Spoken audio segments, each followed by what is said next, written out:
2 days ago, the rainstorms came down heavy, and the Cotuit Kettleers couldn't make it past 3 innings against the Chatham Anglers. Well, the sun is shining. It's a completely different story here today. Game 32 of the regular season. Days are winding down, Carson. Brooke Killgore alongside Carson Mercier here at Lowell Park as the Kettleers look to duke against the YD Red Sox for the second time this week. Carson, yesterday's game was definitely a nail-biter. You have to worry about the rain coming in. That game was pushed an hour back, but the Cats get off strong in the first inning. Yeah, they scored 4 runs in that first inning, starting with 2 outs in the inning, right?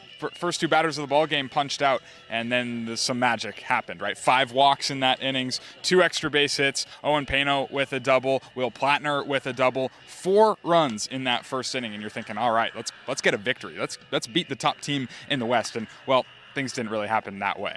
It was definitely a game of the walks. Cotuit relievers have struggled so far this season. They have the lowest ERA in the Cape when it comes to that measure. And you give up some time after Adam McKelvey comes in, and then Luke Smyers on the board, Mason Holloway on the board, gets the job done, only gives up 1 earned run, but then it kind of started to fall apart towards the end of the game. Yeah, first things first, Mason Holloway was fantastic. Didn't strike anybody out. Didn't have that working at all. But 4 innings, 1 run ball. That's all you can ask for after McKelvey struggles to get through his appearance. You need a guy to kind of bridge to the end of the ball game, and that's exactly what Mason did yesterday. So you got to clap it up for him. But yeah, as a total, the walks have been a problem, and giving other teams chances to do damage has been a problem for the bullpen. But that's something that I think everyone in this Cotuit dugout and coaching staff realizes, acknowledges, and understands that it can get better right now because these guys are super talented. Kettleers would allow the game-winning run to come in off a walk in the 9th inning. The Bourne Braves would take a 9-8 victory over the Kettleers. The West Division's becoming a little bit farther out of reach. Luckily, Wareham did lose yesterday to Brewster, so Cotuit still on the board. They'll take on an East Division opponent today. Kettleers looking to make some magic happen, though, Carson. It's the 2-out games. So far, just in the month of July, 20 runs have been scored when there are 2 outs on the board for Kettleers bats, and Cotuit got it done again yesterday. Yeah, and that's absolutely great stuff, right? Because earlier in the season, the problem was there's no rallies, there's no fight, there's not a whole lot going on from this offense. But yesterday, we saw a lot of really good signs of life. And like we were saying, it started in the first inning with 2 outs on the board, but it continued again. That was in the 6th inning. 4 more runs scored. At the time, taking the lead, which seemed pretty much unlikely at times throughout that game. But Sam Christensen with a big-time double down the right field line to really cap things open. That was a great showing of fight from this ball club, and something that I think we can expect to see again today against the top team on the Cape. It was definitely a matchup for the ages. It's always a tough test against the Bourne Braves. Kettleers will take them on one more time this season, but we're here today at YD, and one of those runs that was brought in also off the advance with 2 outs on the board back in the first. Owen Pano, shortstop, is alongside our Liam Ervin to talk about yesterday's matchup. Yeah, thanks, guys. Joined by Kettleers infielder Owen Pano. Owen, let's rewind to last night for a second. You hit a double off the wall back in the first inning. That's the second time facing Bourne starter Stillman, and you've doubled off him twice. Yeah. Is that something that was in the back of your head during that at-bat? Yes, it definitely was. I knew the first time we saw him, I saw him pretty well. I knew that he came with the slider the first time that we saw him. So that first at-bat, he came with, I think, like 6 or 7 fastballs straight. So he tried to change the approach, but hitting's reactive, so just reacted to the pitch, and I got it pretty good. And it's a consistent trend for you in the month of July. You're now 3rd in batting average on the Kettleers in the month of July. Did you make a change in approach, or have you just been going the same as the start of the season? Yeah, just been going the same. That's how baseball works. Sometimes the week is yours, sometimes it's not, and it's all about stacking days and just putting good days together and just keeping them rolling. I'm not going to take any more time from you. Good luck, Owen. Perfect. Thank you.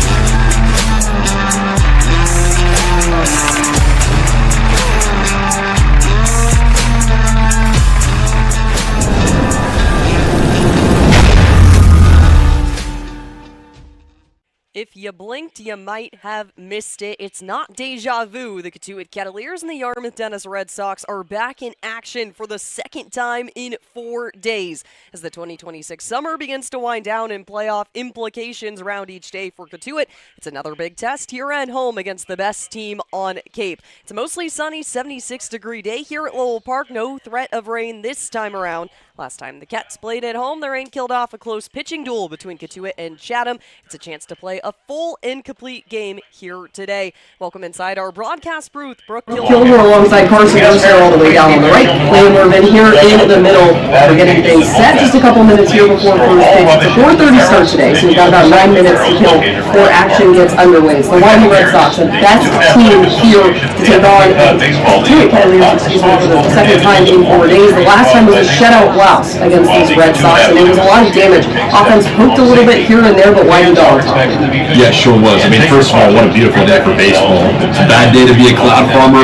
Beautiful blue skies at Lowell Park. But back to the previous matchup between the Red Sox and Kettleers. They had the chances, right? 1 for 10 with runners in scoring position. Looked like they were going to get on the board early with a single from J.J. Moran. Pano was thrown out at the plate, and from there, the offense was pretty much stagnant. Another shutout for YD. Their pitching staff is a thing to watch out for today. Yeah, I mean, they've held Cotuit scoreless for the last 16 innings of offense for the Kettleers. So you look at that, and yeah, YD's been dominant. This is the best pitching staff in the league, and they are really showing that against this Kets team. So a meeting at home plate between both coaching staff. It's Kids Day here at Lowell Park. A chance for kids to come out and see teams that they've worked with all summer long and get some signatures from the Cotuit Kettleers. It's going to be a tight matchup here. Kettleers, it's not an in-division opponent like it was yesterday against the Bourne Braves in a loss that Kettleers want back so bad. A 9-8 loss dropped at Duran Park between the Cats and the Braves. It was Kettleers' game, like we talked about in the pregame show, for most of that matchup. 4 runs scored in the first and 6th innings, but the Kettleers couldn't hold on. We'll get to the relieving arms and what they can do differently a little bit here in this matchup, but we're gearing up for the national anthem here in just a moment. We'll let you take a listen.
The national anthem is done here at Lowell Park ahead of Game 32 between the Cotuit Kettleers and the YD Red Sox. Another tight matchup. Looking to play ball here in just a couple of minutes, but we got to get to our keys of the game. So, Carson, I'm going to start with you. You mentioned it, the walk ratio yesterday. 6 walks given up by Cotuit relievers. They've got 160 on the season as a pitching staff altogether. So what do you have to tell them? Well, win your ones. If you listen close enough on the broadcast, you might hear that a little bit. You might hear it a little bit today as well with J.J. Moran at third base. But that's a big pitch, right? That 1-1 turns to either 2-1 or 1-2. And the difference in batting average is quite different in a 2-1 count versus a 1-2 count. So, that being said, win your ones. Get that pitch across and make batters beat you. You cannot continue to lose games because you issue ball 4. Can't happen, right? You got to make these hitters beat you, because if you're going to be putting them on, it's going to be tough to continue keeping them scoreless. And we'll stay on the pitching side of things. Liam, yesterday, Mason Holloway gets out of the tight jam with the bases loaded, but the walks and the 1 earned run come back to bite him. So how do we bolster this bullpen? Yeah, not going to overcomplicate things. Last in ERA are relievers for the Kets and highest in walks. So get ahead in the count, throw strikes, pound the zone, pitch to contact out of the bullpen. So the Kettleers' arms will start things off. We'll have a good arm up on the mound in Jacob Burnham. But the YD lineup will take to bat first. So Liam, walk us through that. Yeah, for YD today, they're putting out some different guys. Ryder Robinson at the top, switch hitting shortstop. Dante Vicini in left field. He's a lefty. Kevin Takeuchi at third base. Tommy Gooden, he was a Cape League Player of the Week about 2 weeks ago. First baseman Armando Briseño, Brooke Killgore, Jace Thornish, Mateo Cerna, and Cade Carr to round out the lineup. So the 9 due up will face off against the arm on the mound, making his first start since the Wareham game just about a week ago. Jacob Burnham, number 41. He's trotting out to the mound right now. Had some really good stuff against Wareham. You guys were able to see that. Was not there for that one, unfortunately. So first-hand experience with number 41 up there. He'll be working with his backstop, Tyler Bellin, for the second time. So good to see him out there on the mound. He's got a 1-0 record, 2.79 ERA, 3 games of work, given up 3 earned runs, but 5 Ks on the season so far. Yeah, and that last outing against Wareham was really impressive for multiple reasons, because it was a bounce-back appearance. He gave up 2 earned runs in 2 innings pitched the first time that he faced them. He walked 3 batters. He struck out 2. That was his first appearance as a Kettleer. And then going up against them for a second time in what was his 3rd appearance of the summer, he spun 5 innings without allowing an earned run. 1 run allowed, but again, unearned. 2 hits, 2 strikeouts, just 1 walk. He had everything working. He was mixing his pitches really well, and he was in the strike zone consistently. He was winning his ones. And that's going to be a big key for him today. I think this could be a good test for him. It's the first time that he's going to face a team at the top of one of these divisions. And he admitted to us that he doesn't have the blow-away strikeout stuff. That's not exactly what he's known for, but he pitched to contact excellently in that game. 5 innings pitched, only struck out 2. But when you go 5, something's working on the Cape. That's kind of been the max point for starters this season. Another 5 would be pivotal for this Kets team, who is in dire need of a victory today, Brooke.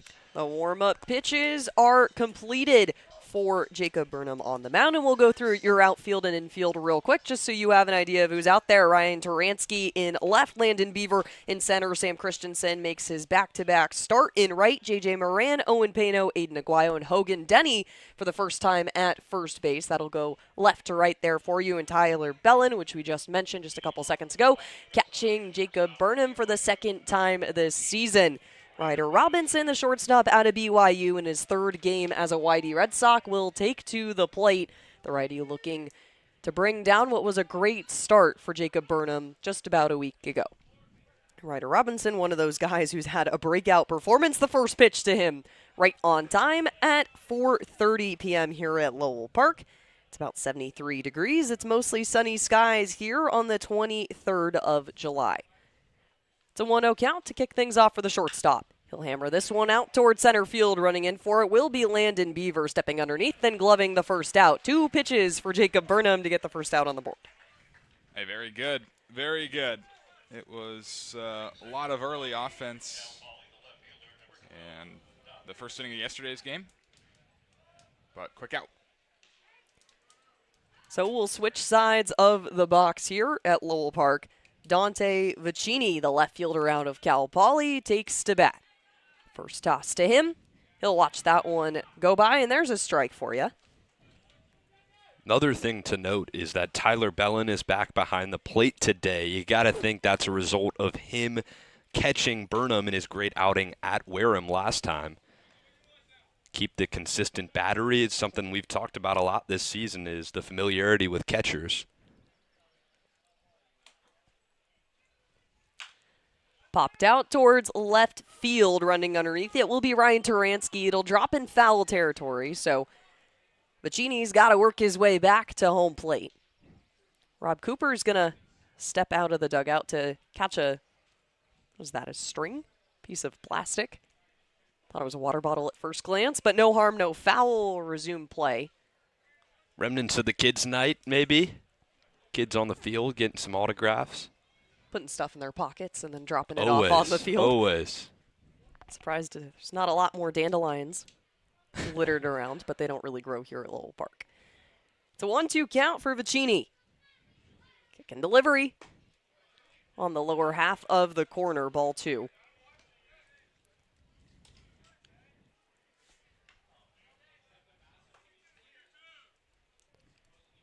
Second hole in today's game awaits the 2-2 dish. He'll go swinging, the foul off the body going across. No dice for him. 2-2 count. It will remain 1 out here in the top of the first inning. Cotuit and YD duking it out. Dante Vicini, 15 games on the season. He's 5 for 36. He's got 3 long balls. Dancing around looking for as this is fouled back into the on-deck circle. Kevin Takeuchi awaits, number 10. Jump a little bit out of the way there. Kettleers on the season, 10-18-2, looking for their first win. The toss is fouled off towards the left side. No need for J.J. Moran to make a run underneath that. Cotuit's on a 3-game losing streak as of yesterday. YD on a 4-game winning streak. So looking to try and put an end to that. Cotuit's done it before. Gave YD their first loss of the season back in June. The delivery popped up into ground territory. Naguile running a routine 4-3. First play to Hogan Denny at first base and 2 up, 2 down. We talked a little bit to head coach Rob Cooper today at Coop at the Coop, episode coming shortly. It was an exciting conversation. You got to ask him a lot of the questions of how do you keep guys motivated. You've got 9 games left in the season, including today's matchup. Couple guys leaving, couple guys coming in. It's the momentum shift, and he had a lot to say about that. Toss up to Takeuchi for the first ball on the outside half of the corner. You don't want to reveal too much of it, right? Got to go watch the rest of the interview when it gets posted. But always a fun conversation. Always. Just always so much to say. You know, especially when you're in a down point of the season like we were maybe a couple of weeks ago on the 6-game losing streak, and you start to break out of it. Personable as this one is hammered out to right field, dropping in front of the feet of the right fielder, Sam Christensen, and that's a base hit. Kevin Takeuchi breaks the no-hitter here at Lowell Park in the top of the first. Guy is a hitter. Seen it firsthand all season at USC this year. Led the team in hits, and he just finds a way to get on base consistently. Back to Coop, though, it's clear he wants to win, right? That's sometimes overlooked in summer baseball, a bigger conversation that we won't get into, but he wants to make the playoffs and get this team in a good spot. Down in the dirt, Tyler Bellin having to pop out of the crouch to get back on top of that one. You want to be careful. The wild pitches and pass balls have been a conversation topic for Cotuit pitching staff so far. They've given up 39 wild pitches. That's first in the CCBL defensively. It's the 1-0 count to the big hitter, Tommy Gooden. He'll take ball 2. Dangerous guy in the box right now. 3 home runs, 19 RBI, 5 doubles. He's batting .274 on the season across 28 games of play. And you've got a runner on first. Burnham with the toss. Right down Broadway, there's a strike for you. Be careful with limiting the amount of base runners on. Burnham so far, 16 pitches, 10 of them have been strikes. Kettleers minimizing the damage here as this one is popped into the glove of the shortstop Owen Pano, who just steps on the bag and puts away the top of the first inning. Kettleers with one runner on minimize the damage as much as possible, and we'll flip the scorebook around and head to Kettleers batting when we come back here on Cape League TV. A Generac generator from Mercier delivers more than reliable backup power. It delivers peace of mind. Peace of mind that comes from knowing our expert technicians, knowledgeable staff, and emergency service team are here when you need us most. As one of New England's leading Generac generator dealers, RCA provides a 10-year warranty and regular maintenance services to ensure your home stays protected. RCA, powering your peace of mind. Hey Cats fans, this is outfielder Isaac Sturgis. You're listening to the Kettleers Baseball on Cape Cod League TV.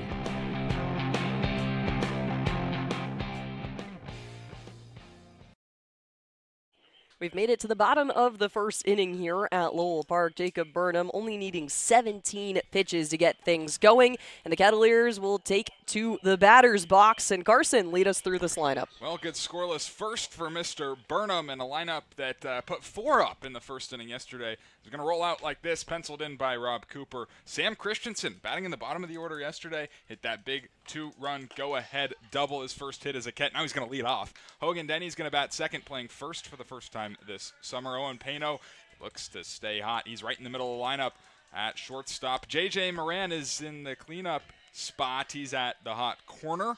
Landon Beavers out in center field. He bats sixth. Fifth. Aiden Aguayo bats sixth. He's at second base. Ryan Taransky is batting seventh in left field. Jesse DiMaggio does the DHing, and Tyler Burnham will do the catching. And they're going to be going up against Connor Hamilton. Sam Christensen jumps up one spot after a nice triple in yesterday's game. Gets his first hit as a Cotuit Kettleer, and he'll have to face off against the righty on the mound in Connor Hamilton. Yeah, this guy's a workhorse for YD, has been all season, an all-star selection. 19 1/3 innings pitched. He is third on the Red Sox roster in innings, 2.33 ERA. He's had 6 appearances. 5 of them have been starts. Just gave up 6 runs, punched out 15, and he's a familiar guy for the Kettleers. They've faced him before in the one game that the Kets won against YD this season. 3 1/3, he went 3 hits, 1 run. He's not a guy who's going to walk a lot. Kets saw that firsthand. None of them back when they played on June 19th. Kettleers with Sam Christensen to lead things off here at Lowell Park in the bottom of the first inning. Kets bats yesterday had 9 walks in total. Chance to try and flip the script here, though most of those were given up by the starter Aiden Stillman in yesterday's frame. So Connor Hamilton on the mound, looking to kick things off here. First pitch to a Kettleers batter is on the outside half, a 1-0 count. Start things off for Sam Christensen. And the Kettleers have struggled when it comes to the righty arms on the mound. .217 batting average against. It's 10th best in the league. Kick up and delivery on the 1-0. Strike one called against Sam Christensen, and a kid with a nice bounce-back story finally gets the hit that he deserves against Bourne yesterday. Nice triple action for him. 2 RBIs scored off of that. Stare down the mound and the delivery from Hamilton. A big wraparound by 21 in the box, and it's unsuccessful. It's a 1-2 count. Yeah, I talked to him pregame. I was like, I need one today. I need a homer. He said, I like hitting it off the top of the wall better. That's what he said about yesterday. Just barely missed a homer. He's got a lot of power. It's close, made you hold your breath. Not go around on that one. Make it a 2-2 count to even things out. Gotta feel so good after missing all of the spring. Good for you, he knows it's in him, right? Yeah, absolutely. We all do. We all see it. The 2-2 count with no outs on the board. The outside ring, and down goes Sam Christensen on strikes. He's a little familiar with the strike count, punched out in his last appearance back in the top of the first against Bourne. He's had a positive comeback, though. There's a chance later on in the game. So Mateo Cerna behind the plate tonight for the Red Sox. He will try to pull up every pitch. That was a constant at Red Wilson Field just this past week. Toss to Hogan Denny. He's hard to miss in the bright pink batting gear. Sent to him right after his Team USA stint in Taiwan. It'll be an 0-1 count. He's due for one. Saw it a couple of times yesterday with 2 hard hits out towards center. See if he can mash one here. This one downstairs to Mateo Cerna. Flick the wrist back up. It's a 1-1 count.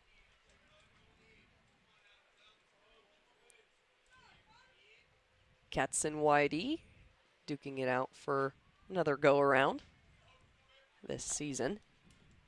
YD, the best team on Cape, looking to hold on to that record here. This one curving back on in, but it's a ball in favor of Hogan Denny. It's a 2-1 count.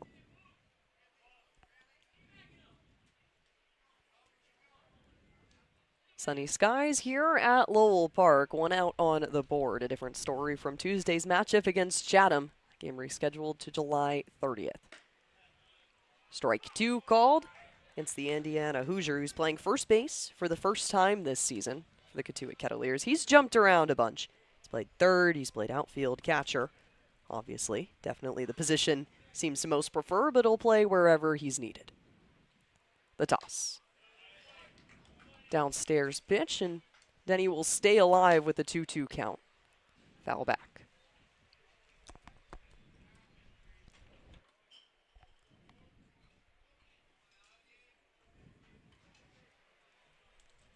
One out on the board. Hogan Denny, no runners on. A 2-2 count here in the bottom of the first inning. Connor Hamilton dishes. So one outside and a full count situation for number 12 in the box.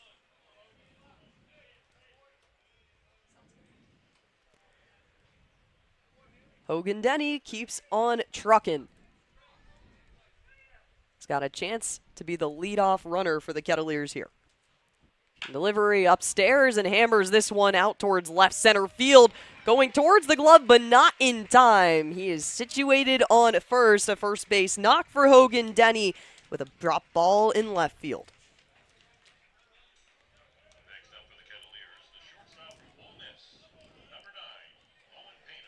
Good for you, Hogan Denny. Had a base hit in yesterday's game as well. An RBI single. That was in that 6th inning.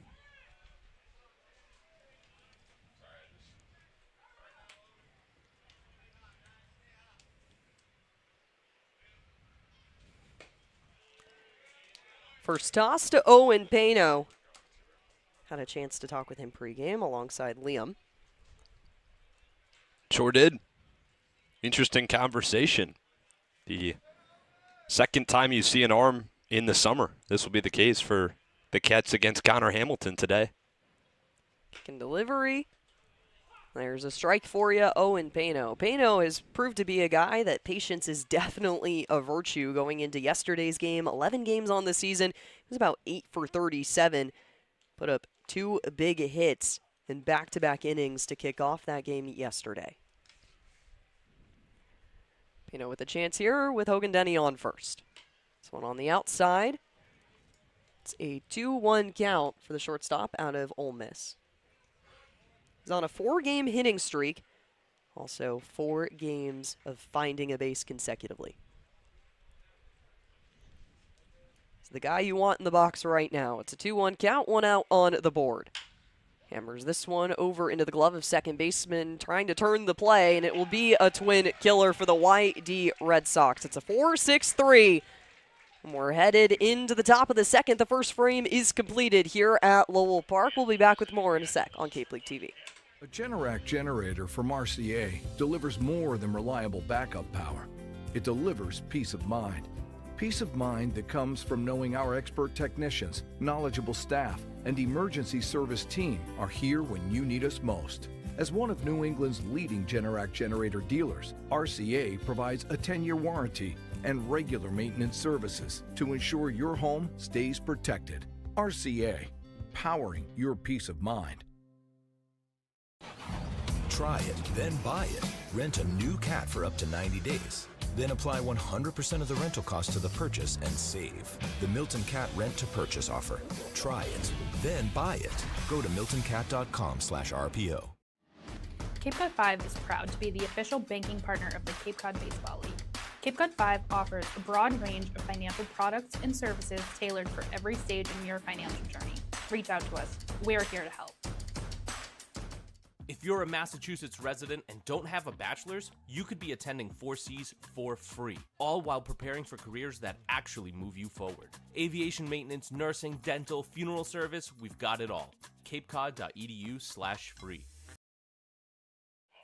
First inning is complete here at Lowell Park on another high-level day for the YD Red Sox and the Cotuit Kettleers. It's game 32 of the 2026 summer. Winding down the days of the regular season, playoffs are around the corner. One of these teams has been confirmed for a couple of days, and that's in part to Scott Pickler and the legendary career he's had. He's the only Cape League manager to reach 600 wins in his time with the YD Red Sox. Yeah, pretty much.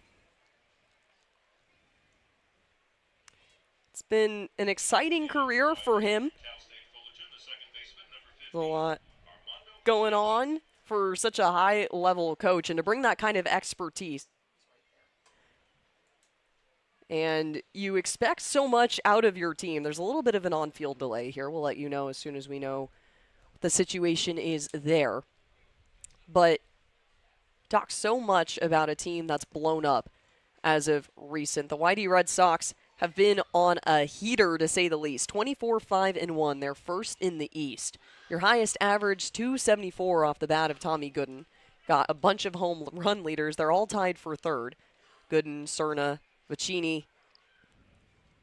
It's just a lot to be proud of for Scott Pickler's staff, as this one dribbled in between first and second and all the way into the glove of right fielder Sam Christensen for the first hit of the second inning here. Armando Brazeno, second baseman out of Cal State Fullerton. 5 games, 410, and he had another hit to the board. Yeah, Armando Brazeno with a base hit, leading off the second inning.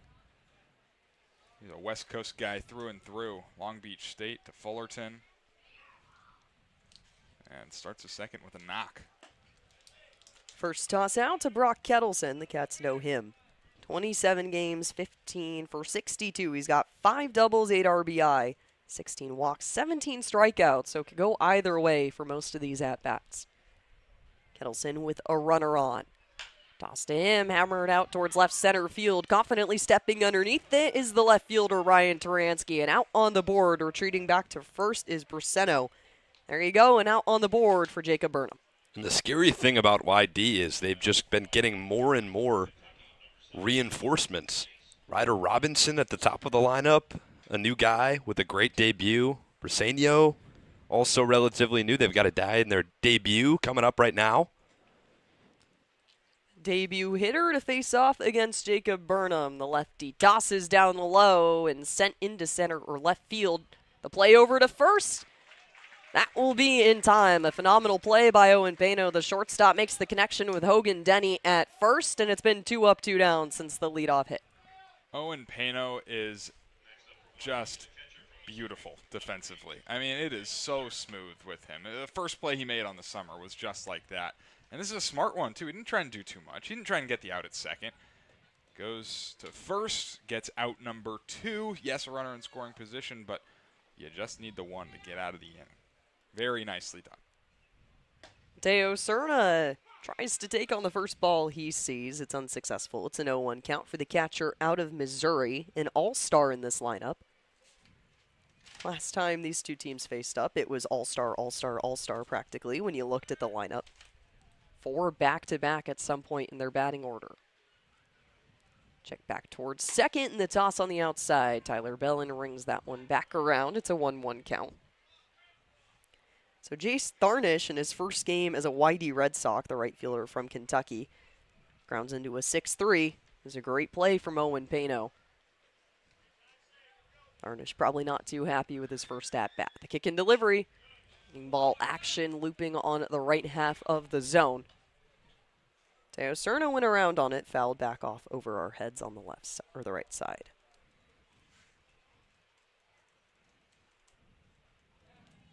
Serna fighting to stay alive. He's a big hitter. 3 home runs, tied for first on the team. Burnham getting set to throw his 25th pitch of the game. Foul it off again towards the right. He's living the right half of the field. Could be a play for Sam Christensen to make at some point here. The reset for both Burnham and Serna, their respective areas. Zeno still on second base. Toss. Down low, flashing the leather is Tyler Bellin, but an unsuccessful take. It's a 2-2 count.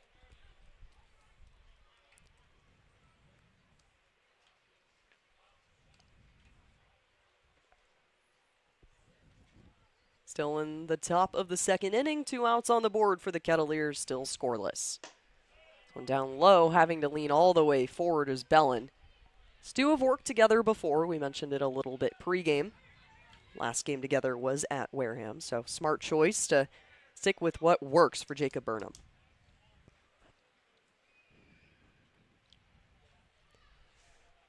The full count. Popped over towards right field. Sam Christensen has a chance to make a play, but it's a little too far on the outside. It'll roll into foul territory. Whitey's bullpen making some arm gestures, probably towards the right fielder. And there will be another opportunity. Serna's got to walk all the way back towards his bat.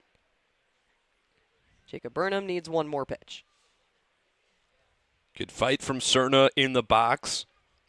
Burnham's walked just 5 hitters in 9 2/3 innings pitched. Goes after hitters, traditionally. The 8th pitch of this at-bat is incoming. The 3-2 count. Side popped up in play this time around. Sam Christensen dribbling underneath it, and he gets the play. There you have it. Back-to-back. Another inning of good work after giving up singles in consecutive innings. Jacob Burnham works to put him away. We'll head to the bottom of the second. Another offensive attempt for the Kettleers in just a bit. Proudly serving Cape Cod, Plymouth, and the South Shore since 1927, Paul J. Cazault & Sons are here to solve your roofing, siding, or gutter needs. They also offer window replacement, rotten trim repair, deck resurfacing, and many other exterior improvements. Get in touch with the experts at Cazault Roofing and Siding by calling 508-428-1177 or head to their website at cazault.com. That's CAZEAULT.com.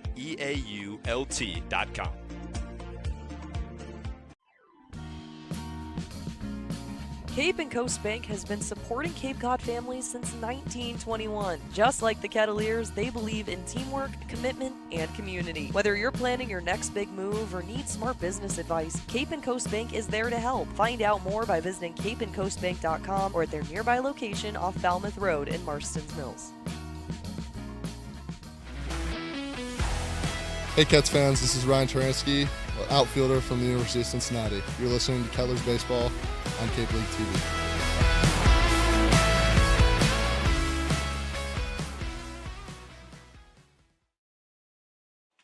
So, bottom of the second gets set. Connor Hamilton will step out for another inning of work. The CCBL East All-Star, the righty out of Vanderbilt. Had a pretty good stretch, to say the least. Struck out Sam Christensen on the look. Gave up a single to Hogan Denny before helping turn around a 4-6-3 double play. Whitey giving Cotuit a taste of its own defensive medicine. Kettleers lead the league in double plays, so Whitey gets the step here. It'll be J.J. Moran, Landon Beaver, and Aiden Aguayo due up. J.J. Moran is on a 2-game hitting streak. It's a good outing for him the past couple of games. He's in his 23rd game as of today, 19 for 76 on the season. 6 doubles, 7 RBI. He's a guy known to take the big swings. 6 walks compared to 25 strikeouts on the season. He's going to go down. He's going to go down hard. Connor Hamilton with the first pitch to kick off the bottom of the second here. Downstairs, a nice take from J.J. Moran, the third baseman out of Stanford. One of 5 position players named to the CCBL West All-Star team, so All-Star versus All-Star. These two didn't really get a chance to duke it out against each other. That game be rained out as well. Kicking the toss. Curving around a little bit on the bat would be J.J. Moran. It's a 1-1 count.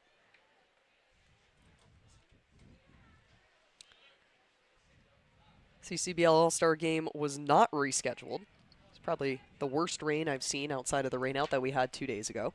Yeah, sure was. YD's been affected by that rain. Drilled up the middle, running in to make the play is the shortstop, Ryder Robinson, and he'll turn it around. J.J. Moran caught out at first. The connection between the newest YD Red Sox, Ryder Robinson, to Tommy Gooden, and it's out 1.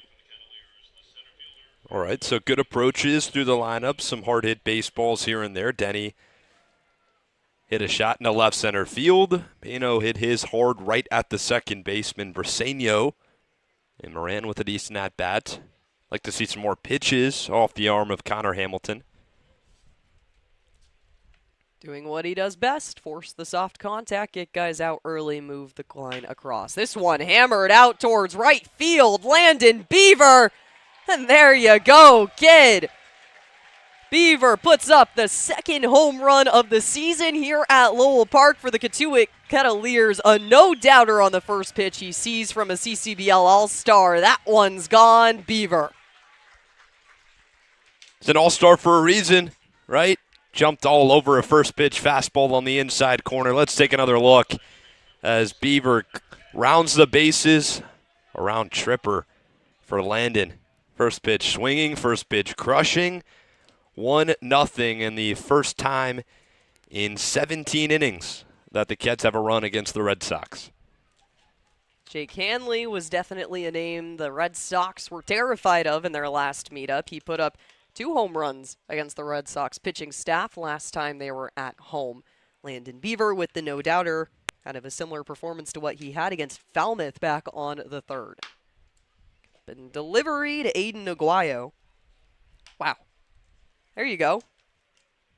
Hot start. Much needed. Kettleers putting up the first run of the day on the board. Landon Beaver, all thanks to that.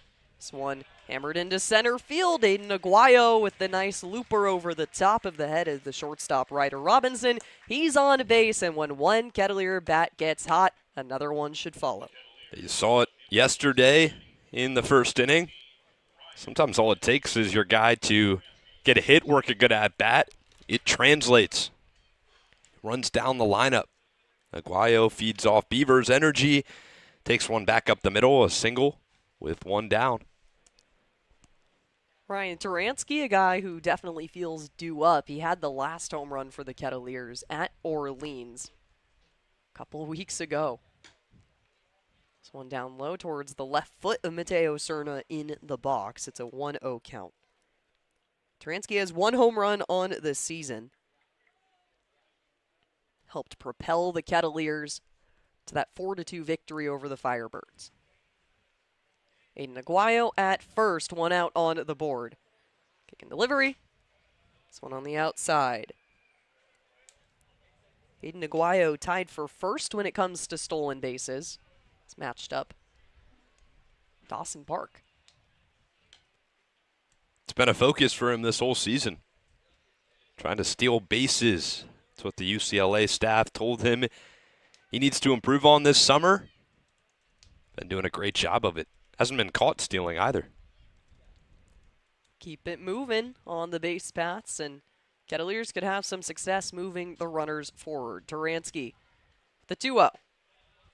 Strike one called, a guy whose patience is an example for a lot of players on this team. He leads the league in walks, 22 on the season. He's just been chugging along when it comes to the patience and the takes that he makes. A chance here to put 2 runners aboard for Jesse DiMaggio, who's due up next. Toss from Hamilton, across the body. check to see if he went around on that play. They will say he did not. So it's a 3-1 count for Turansky, the left fielder in today's game. It's the most games played by a Cotuit Kettleer. He's in his 27th today. No Kettleers will play all 40 games, unlike last season. Belonged to the infielder Ryan Farber. The 3-1 count. Checking to see if Aguayo will go on to that. He chooses to stay home. It's a 3-2 full count for Turansky. One out on the board.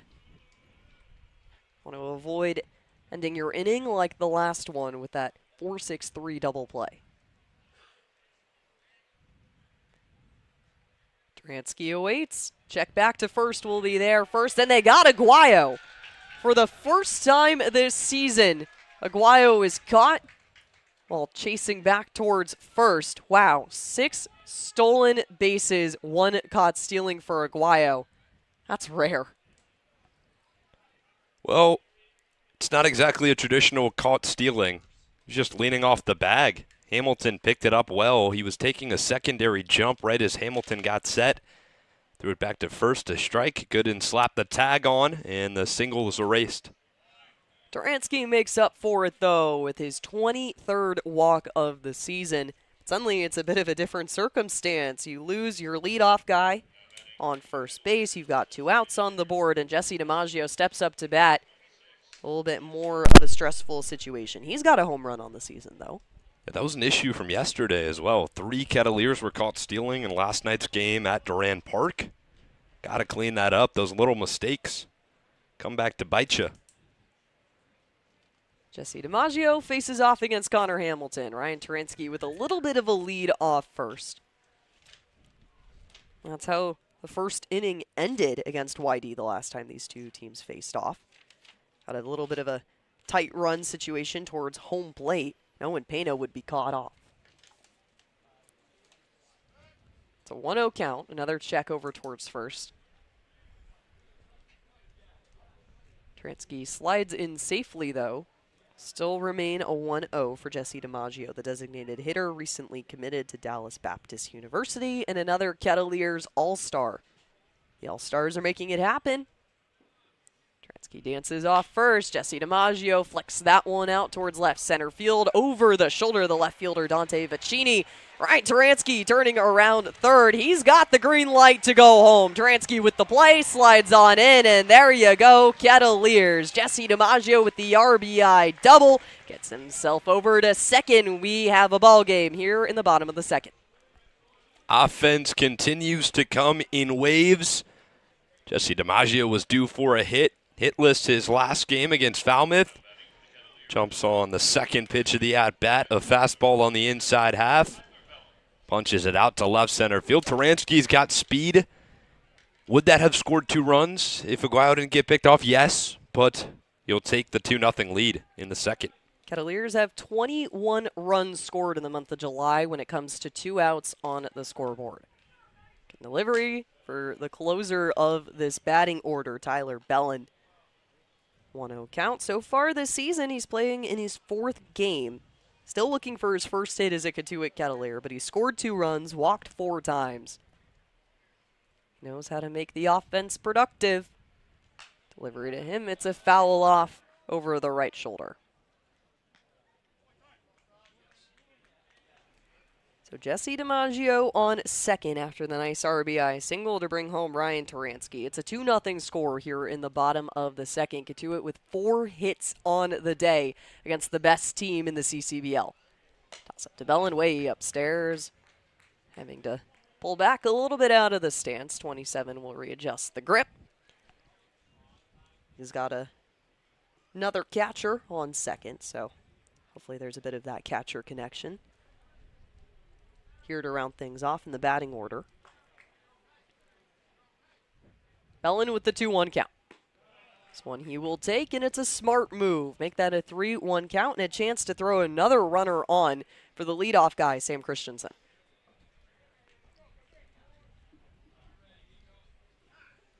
Bellin still searching for his first hit. Mound visit ensues. Connor Hamilton in today's game, after having such a defiant start to kick things off in almost every game he's played. He's tossed 35 so far. Still needs one more out to get out of this half inning, compared to Jacob Burnham with 29 pitches on the day.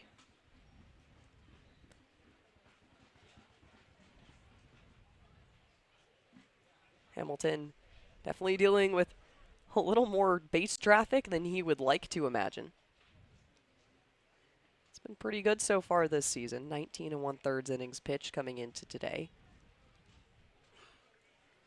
7 walks overall, giving up 5 earned runs. His ERA is now at a 2.33. No lead is safe with YD. Cats have seen that in their first matchup against them. Back and forth those two teams went. Cats need a win in this ball game.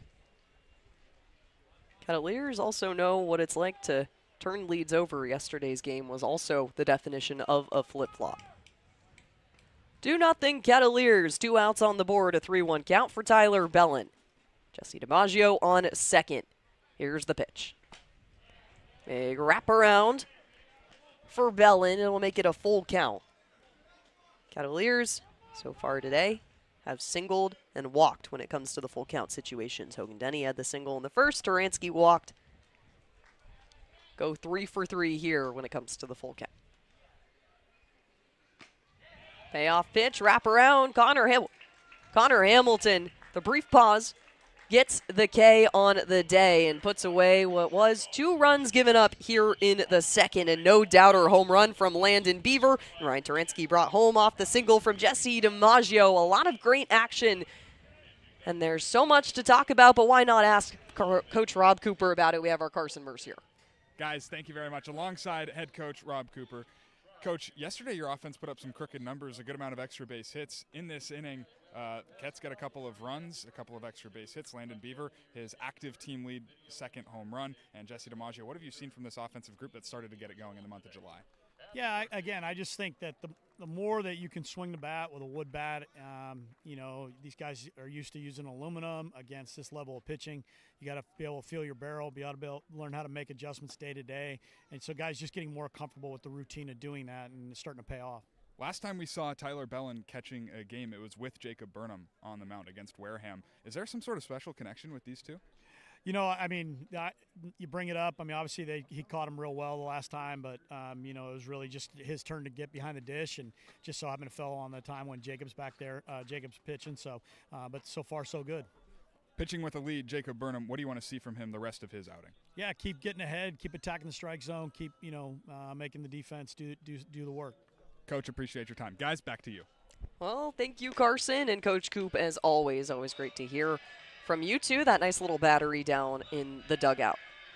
Jacob Burnham with another chance to provide a little bit of shutdown defense. He's given up 2 hits in this stretch, but when it comes to the single, there's always some weak contact put up after. He's still looking for his first K on the day, Liam.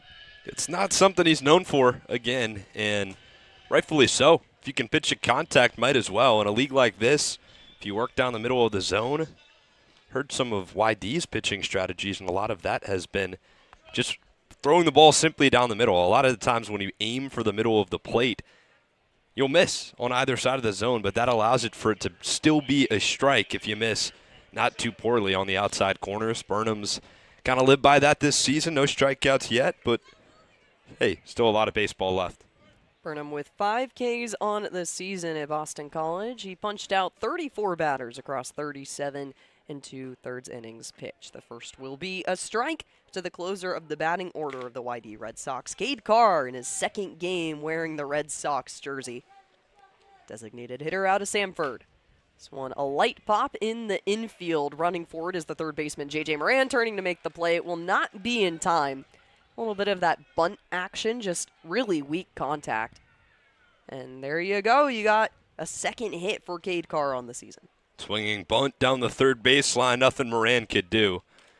Kind of surprised he didn't put that into his back pocket. Single on some weak contact, back to the top of the lineup for Robinson. Ryder Robinson, the shortstop out of BYU, flew out to center field on the 2nd pitch he would face off the arm of Jacob Burnham. He's in his 3rd game had a massive breakout in the first that he had. A home run, 2 RBI. It's been phenomenal as a recent addition for the Whitey Red Sox. It's a 1-0 count. Top of the 3rd inning, Kettleers up 2-0 against the best team on Cape Cod. Jacob Burnham looks to defend the lead the Cats have put together. This one on the outside. Sharp curve in towards the left the last second. Ryder Robinson will take, though. It's a 2-0 count.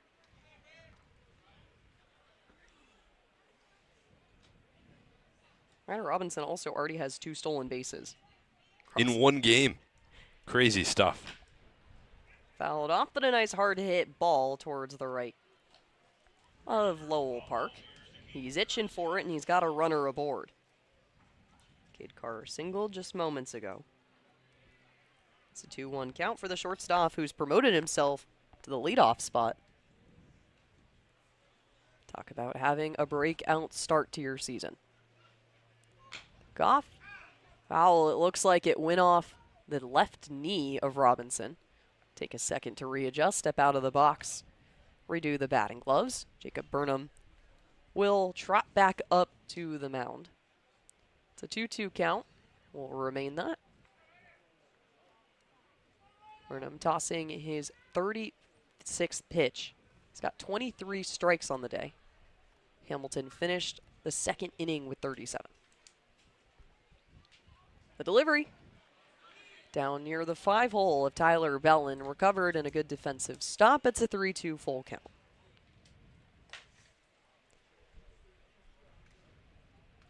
Ryder Robinson has a chance to advance the base runners.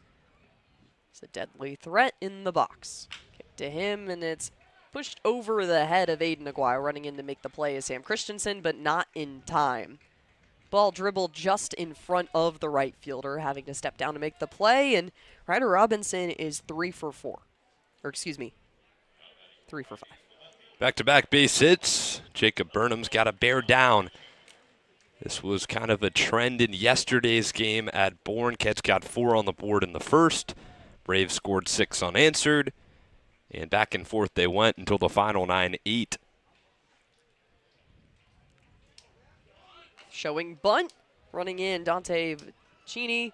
That ball will roll foul. So a tight situation. Hogan Denny having to run up to make the play, and Aguayo backing him up at first. Got 3 Kettleers right on the line going down first, and you're lucky that rolled foul. But a smart decision from Hogan Denny, a guy who's traditionally not played a lot of first base in his career. He knows it all too well at third base, though, which he's played for the Kettleers before. Wait for that baseball to be in foul territory if it's at that pace. Vicini with the 0-1 count after a failed bunt attempt. Kick up and delivery as he flashes it again, and this one will stay fair. Looking to turn the play, Burnham to first. Aiden Aguayo situated there, but you've got a runner. The runners will advance. The scoring, or 1 run on the board for the Whitey Red Sox 90 feet away, and the tying run at second. Small baseball for the Red Sox. They like to do that a lot. 24-5-1 for a reason this year. Put up your best hitter at the plate, one of them, Ian Takeuchi, with runners on second and third. Already singled off Burnham as well.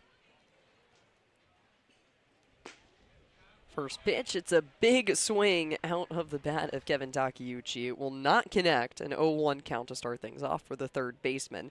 Like Liam said, he had the single, the lone hit in the first inning. Tommy Gooden would fly out to the shortstop, Owen Pano, moments later. This one downstairs. Command of the zone also an issue for Kettleers across the board when it comes to the arm on the mound. Keep full control here. Got runners threatening and scoring position. It's a 1-1 count with 1 out on the board here in the top of the third. Just Takeuchi over the top of the mesh netting on the right. It's a 1-2 count for the USC kid. One of 4 Whitey Red Sox in this batting order to have at least 20 games on their stat line this summer. It's been a lot of turnover for every team on Cape.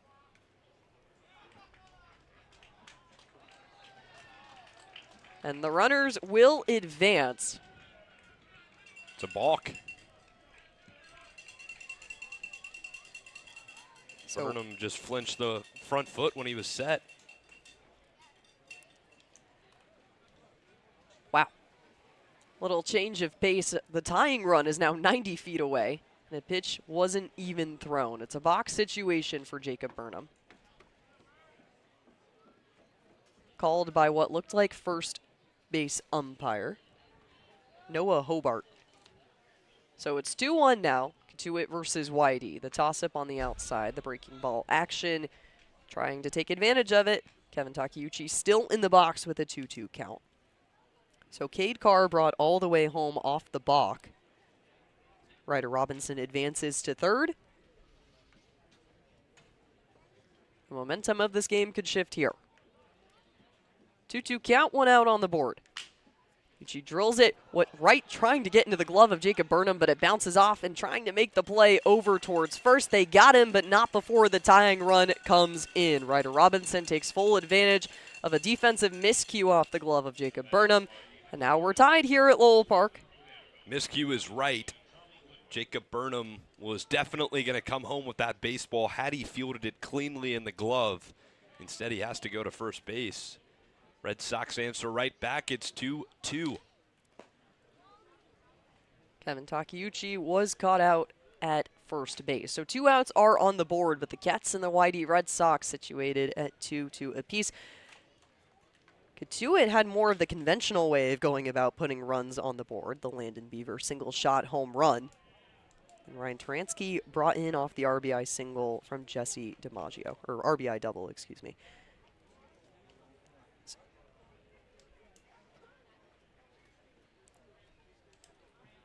So Cade Carr comes home off the walk.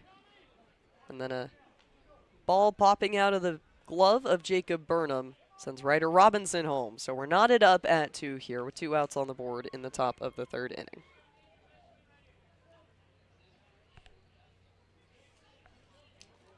It's a 3-0 count. Strike 1 drilled down the middle. Tommy Gooden is a guy you don't want to give a 3-0 count to. No, definitely not. This entire Red Sox lineup can make you pay, but Gooden especially. This one chopped over in between second and first. It'll roll into the glove of the right fielder, Sam Christensen.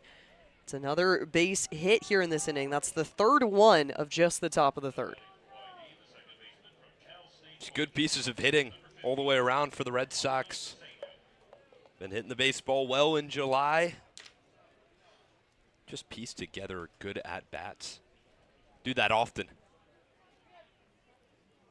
It's a long stretch of batters that Jacob Burnham has to face here in the top of the 3rd. Zeno will watch the first one fly by. It's ball 1. He also singled back in the 2nd off the arm of Jacob Burnham. Time will be called as Kevin Curtin, pitching coach for the Cotuit Kettleers, steps out. Talk to the lefty on the mound. There's not a lot of motion in the bullpen right now, so safe to say that Burnham will continue to go on here. Just a chance to calm him down. You give up. It was an interesting stretch of play. The ball bounces out of your mitt, and then you have a 3-0 count before tossing. Or excuse me, Tommy Gooden singles after you have a bit of a bobble play on the 1-3. Now, Preseno's up 1-0 in the count. Got to fight back here. Burnham's already nearing his pitch count from Wareham last week. Through 65 pitches in that game, he's at 51, working on 52 with this pitch. 2 outs on the board. Whitey able to tie up the Kettleers' explosive bottom of the 2nd. Could finish it here. The 1-0 count. Upstairs, it's 2-0.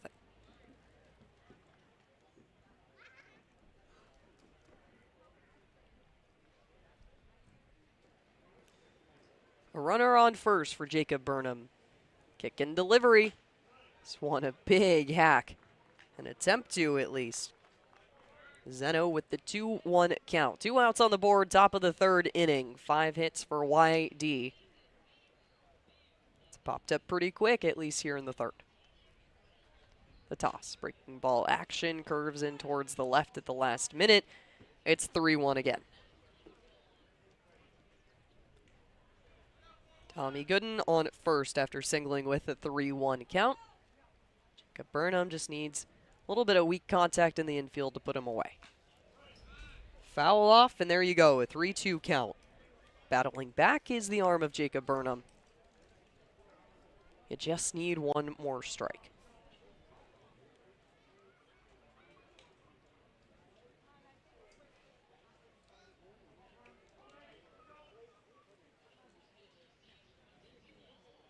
Zeno awaits the 3-2. This one swung down low and popped up towards right field and confidently underneath it. Sam Christensen gloves that one away, and you get out of the inning. 2 runs given up alongside a good amount of singles. Jacob Burnham will retreat back to the dugout, and it's a chance for the bats to get hot again for Cotuit when we come back. Aubin Equipment has been providing service to commercial landscapers in the Cape Cod area for more than a decade. They're staffed with experts and professionals who will provide you with personal service for all your equipment needs. Aubin Equipment is the exclusive sales and service dealer for Walker mowers on Cape Cod, and we're named the top dealer in Walker equipment 3 years in a row. Find Aubin Equipment online at aubinequipment.com or stop by Monday through Friday at their location in South Dennis.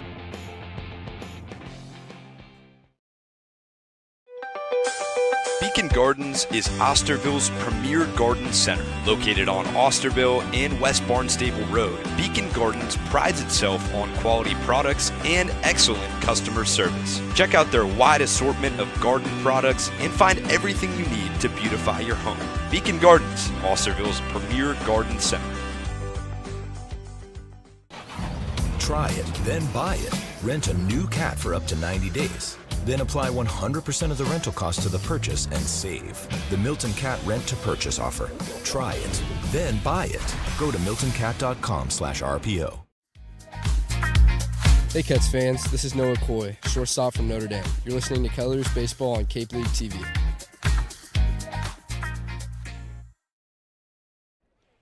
A 6-3 ground out. The batter before does not phase Landon Beaver. We'll have a quick look for you at the replay. That's what our of that Kettleers clinics are all about. Kids just ages an inning ago. There's a no-doubter on the first pitch that he saw off the arm of Connor Hamilton. What an incredible play to get things going. You put the first run on the board with your second home run of the season. And then Jesse DiMaggio follows things up, a double into the gap. When it rains, it pours for the Cats offense. They put on 2 in the bottom of the second, answering right back. YD tie ball game. Kids got to get back on the saddle and find some runs.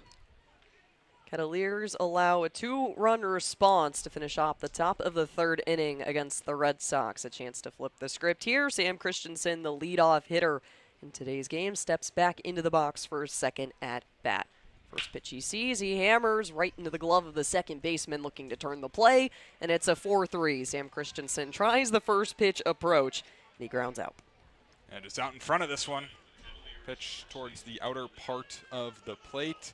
Christensen trying to get a little aggressive and rolls it over. 4-3 style on the putout. Hogan Denny will return for his second at-bat of the day as well. Helped kickstart what was a big offensive explosion in yesterday's game. Strike 1 called to the Hoosier. Yeah, his walk was crucial in the first inning yesterday. Sparked it all. The 0-1 count, 1 out on the board here in the bottom of the third. Delivery from Hamilton. Drifts on the outside corner. 1-1 count. Hogan Denny made sure to tell us in a pregame interview that he came back because he wanted to honor that contract that he signed, and you can't really keep this kid away from baseball. Any opportunity that he gets, he's going to keep playing. To talk with Rob Cooper a little bit about that this morning, and he tells us you can just tell. It's a love, it's a drive, it's an addiction to the game. And wherever coach needs him, Hogan Denny is ready to play. And today it's first base. The 2-1 count. Another good take. A little bit of movement on that one. Had to back out of the box just a hair. Hamilton's tried that pitch on him a couple of times already. Breaking ball on the inner part of the plate, and it's gotten Denny to kind of freeze up, lock up a little bit, but Hamilton hasn't been able to land it for a strike. Denny ahead with the 3-1. The outside, the ball is dropped. Denny will run on over to first. Would have been safe anyway with called ball 4, but just for security, puts a little bit of pep in his step, and he's over on first. Hey, nice little hard 90, kid. Yeah, it gets to the backstop. There's a chance. Always a chance to take second. Why not? Never know. Put your head down and run. I love Hogan Denny. Awesome. Awesome baseball player. Yeah, to your point, Brooke. Just a guy who loves the game, clearly. Not many people traditionally come back from Team USA and return to the Cape. Denny is one of those. Toss to Owen Pano over the head. Tommy Gooden puts it away, and he'll find the shortstop. Ryder Robinson. That'll retire 2 Kettleers. Excuse me, Owen Pano's safe. That was a really tight play they made over at first, but Tommy Gooden pulled off the bag enough. Owen Pano could step in securely. Hogan Denny, though, is retired going towards second. So he survives off the fielder's choice. Grounded out twice today. A little out in front, rolling over on some breaking balls. J.J. Moran with 2 down. We're going to call a pitch comm issue. Oh, it's actually okay, says Connor Hamilton. It's probably the fastest we've seen it reboot this entire summer. So they'll restart the pitch clock. 2 outs on the board. It's a 2-2 game between the Red Sox and the Kettleers. Home plate umpire Mitchell Chukman will call time, asking Hamilton to acknowledge J.J. Moran in the box.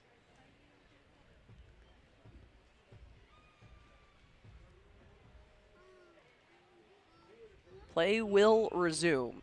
2 outs on the board, bottom of the third. 1 runner on in Owen Pano. J.J. Moran with the chance here. First pitch he sees. Drawn and pushed back up by the glove of Mateo Cerna, but no dice. It's a 1-0 count for Moran. 4 hits on the day for Cotuit. This is the first inning that they haven't had one of those knocks yet.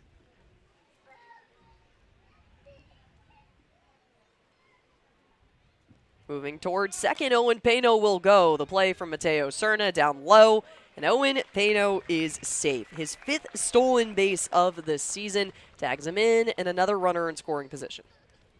Attaboy. Good jump. Good jump by Owen Pano. Reached on the fielder's choice and then moving himself into scoring position. Why not a little 2-out base hit? We saw the 2-out rally in yesterday's game. Why not here? Why not you, J.J. Moran?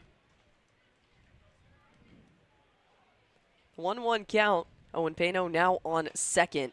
He'll go fishing down low in the corner. Unsuccessful. It's a 1-2. Moran is on a 2-game hitting streak coming into today. 4 consecutive games of finding his way on base.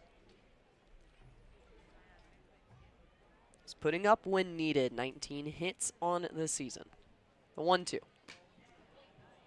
The outside, and they ring up JJ. Wow. What a last-minute call, but Mitchell Chukman is confident in the strike. Connor Hamilton gets out of a jam with a runner on second. It's a tight situation for J.J. Moran, but he's able to put it away. And we get to throw it down to our new and improved sideline reporter on the corner, one of our beat writers, Ryan Weiner. Ryan, take it away. Thank you, Brooke. Well, we have an excellent game at Lowell Park today. There was another very important game for Kettleers fans yesterday as the Arizona Diamondbacks took on the Athletics. Now, on the surface, it didn't seem like a great game. Arizona won 15-5. However, there were 2 Kettleers who had some very, very historic moments. We had James McCann, a catcher who was a Kettleer in 2010, hit a home run in a 7th-run 5th inning. Just 2 batters later, Ryan Waldschmidt, a Kettleer in 2023, hit his first MLB home run. He was promoted in May to the majors, has stuck around, but he hasn't found his stride until hitting that first home run yesterday. So that is 1 game, 1 inning, two Kettleers, two amazing milestone home runs for Cotuit fans and former Cotuit players. Back to you guys in the studio. Thank you, Ryan. Any chance for my Diamondbacks to come out and show proof? 15 runs were put up in that game. A couple of home runs from Ketel Marte, Corbin Carroll, and then two former Kettleers get on the board there, too. So there you go. There you have it. Go D-backs. Well, we're back for the fourth inning, and hey, Liam Ervin, let's take it over. Thank you very much, Brooke. Top of the fourth coming your way shortly. We're still here, right? Liam, Ervin, Brooke Killgore, Carson, Mercier at Lowell Park. A beautiful day for baseball. Kets could use a victory right here, Carson. Yeah, I think that's to say the least, right? They've dropped 3 in a row, but it's a beautiful, beautiful day. Lowell Park, the sun is shining, and Tyler Finkbeiner is taking over in a tie ball game. New arm on the mound, the 6'7", 240-pound righty out of the University of Michigan. Third appearance for Finkbeiner, 9.00 ERA, 5 innings pitched.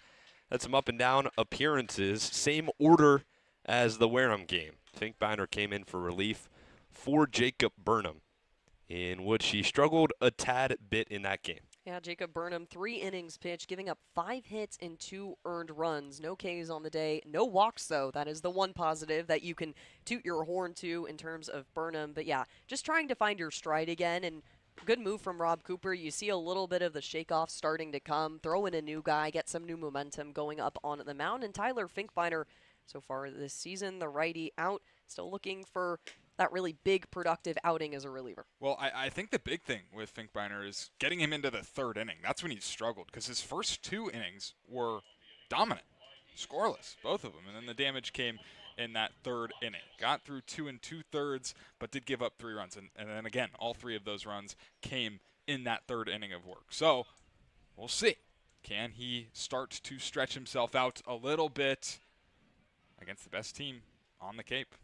He'll face Brock Kettleson, Jace Thornish, and Mateo Cerna. First pitch is outside to Kettleson. Lined out to the left fielder, Taransky, his last time up. Burnham's line is closed. Second one from Finkbeiner up and away at 93 miles per hour. Burnham will finish the day his third start as a Kettleer. 3 innings pitched, 5 hits, 2 runs, didn't walk a batter, but also didn't strike out a hitter. Worked up to 56 pitches. Finkbeiner's mixed on 3 straight. It's 3-0 to Kettleson. Yeah, I mean, he gave up a couple of runs, did Jacob Burnham, but I don't think it was a bad outing whatsoever. 5 hits, all singles. That's not damage. That's not, I mean, what are you going to do? And with the balk, as Kettleson takes ball 4, possibly a chance that he might not have even allowed a run, depending on how that played out. Kettleson takes ball 4. This is the time, Brooke, where the Kettleers have to be better going into the playoff stretch.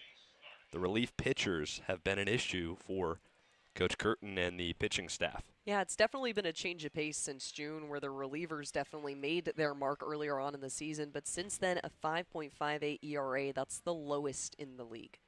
Jace Thornish takes 5 straight. It pops off the glove of Bellin. Over to second is Kettleson. He's thinking about third. He'll stay put there. Most likely a wild pitch will move Kettleson into scoring position with nobody out to start off the top of the 4th. If that's a wild pitch, that's 40 on the season for Kettleers arms. Could be tough as a catcher. Never know if you don't know where the ball is going as a pitcher. Right, it is indeed a wild pitch, but again, that's one that I think Bellin can keep in front. First baseman Denny will play in on the grass in case Jace Thornish decides to lay down a bunt. Finkbeiner's thrown 5 straight bowls to start off his relief appearance. The 1-0 misses again. Make it 6 straight for Finkbeiner out of relief. Jace Thornish in his first game as a Red Sox. He's out of Kentucky, had an incredible season this year. .351 batting average, hit 6 homers, 38 RBIs. First game on the Cape. Flashes bunt again to the breaking ball this time. It doesn't matter. Finkbeiner has thrown 7 straight bowls.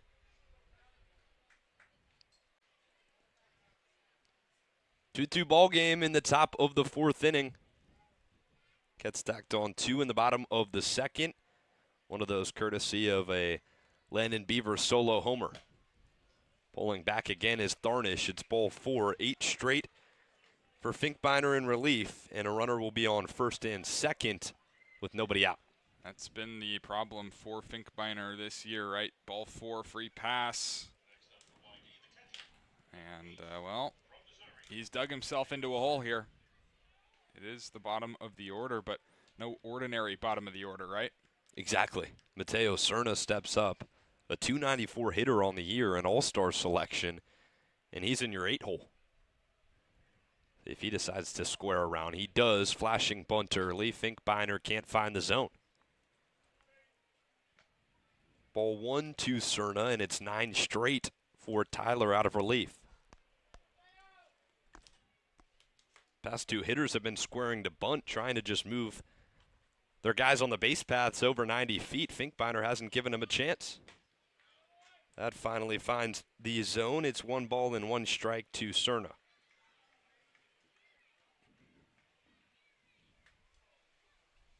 Beautiful day for baseball at Lowell Park, the 32nd of the year for the Kets. Red Sox didn't play last night. Cerna pops one foul down the left field line. Unplayable for Moran. Had some wet field conditions, unable to play a baseball game. They did get through the game on Tuesday, that would be, when the Kets were rained out after 3 innings. They played Brewster and got through 5 quickly, won 3-0. 1-2 pitch with runners on first and second. The delivery outside. Bellin looked like he might have gotten crossed up. Fastball at 94 miles per hour. And yes, Finkbeiner's going to call for him after the miscommunication. That is scary as a catcher. Been there, done that. Don't ever want to do it again. Surprised that Bellin was even able to get a glove on it. You're expecting, some sort of breaking ball, a changeup maybe. It's going to be in the low 80s. A curveball, same story, maybe high 70s. And then you get the fastball at 94. That is quite the difference. Quite the difference trying to get your glove to the spot. Yeah, and especially a guy like Finkbeiner who has the velocity, 94, 95 miles per hour, has worked up to 98 at one point. Struck him out on a nasty 93 mile per hour sinker type pitch on the outside corner, 1 down in the top of the 4th. Lane changer to the outside corner to the lefty. Very good pitch. That's a great pitch for multiple reasons because you're going to get swings like that. And if you get contact on that one, good chance you're going to get a ground ball. And in this spot, a ground ball could be a double play. It's the 9-hitter Cade Carr with runners on first and second. Finkbeiner's first inning of relief. The pitch, fists one back to the screen behind home plate. First appearance for Finkbeiner against the Red Sox. Last matchup between the two squads was on July 20th. Landon Dahl was the starter. Pitched incredible. 4 innings pitched, 2 hits, no runs. It was a 0-0 ball game through 4.5 innings until the Red Sox tacked on 2 in the bottom of the 5th and 6th. 0-2 now to Carr. Top of the lineup awaiting on deck, Ryder Robinson.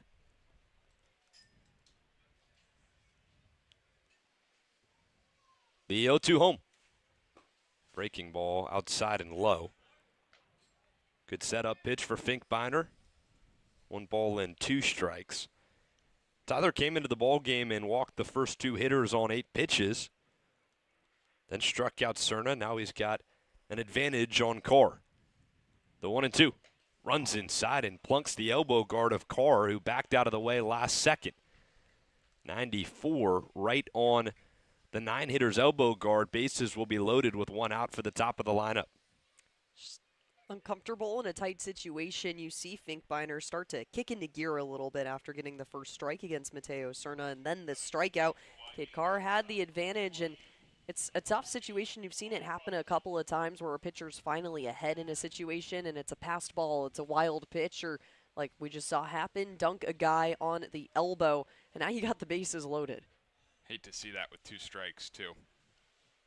Jacob Burnham, through 3 innings of work, did not allow a free pass. Tyler Finkbeiner has entered the ball game and allowed 3 and only recorded 1 out. Robinson flips to the left side and takes the first one, a skipper in the dirt. The switch hitter, Ryder Robinson, out of Brigham Young University. He also had an excellent season. Late addition for the Red Sox roster, .333 hitter. 11 homers at BYU. They keep adding guys. Good players. Everyone wants to play for Scott Pickler. Why wouldn't you? Good ball club. Great ball club. Having a lot of fun. And I think the thought process also could be a team that's sitting at 24-5-1. Playoffs are already clinched. You've got a guaranteed spot at making it to the playoffs if you join the Red Sox roster. As the 2-0 is over the plate, 2 balls and 1 strike to Robinson with the bases juiced. Everybody wants that ring. Where'd they give one of those out? Champion of this league. Go get a ring. Sure. The 2-1 Robinson. Outside at 93 miles per hour. 3-1. Finkbeiner at Michigan this year. His freshman season, he foregoed the MLB draft, although he did have a lot of interest coming out of high school. From New Baltimore, Michigan. 3-1 is nowhere close. It's ball 4, and the Red Sox will take their first lead of this Thursday night contest. It's 3-2. That's what happened yesterday. Luke Smyers works himself into a little bit of a jam, and then you give up the game-winning run off a walk. You got to keep the walks at minimal, and we talk a lot about the free passes. 6 yesterday, it was definitely detrimental. Kevin Curtin stepping out on the mound to talk his guy up there. No arms are currently warming for Cotuit, as close as we can see. But it's the free passes, and it's back-to-back games with a run brought in off the walk. Finkbeiner's a guy who can give you long relief appearances. Might have been the plan for the Kettleers righty. Now it looks like there's some movement in the Ketch bullpen as Coach Curtin heads out after the run is walked in. Kevin Curtin, that is, he had a ring last year. First season with the Kets, coming over from Bourne following a national championship. And an elimination of this very Cotuit team in the playoffs, as Ryan Buckler will start to throw in the bullpen. It's also got such an interesting connection with his coaching staff. One of the other assistants, Michael O'Brien, is on the Tufts baseball roster. Coach Curtin's the pitching coach there. They have frequent conversations about how Mike's feeling, his outings. 3-2 ball game, bases loaded with 1 down. Finkbeiner can't find the zone. It's ball 1 to Virginia.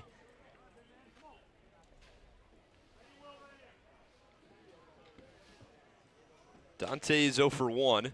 Grounded out to Aguayo his first time up, and then a sacrifice bunt in his last plate appearance. 1-0. Pops him up. It's foul.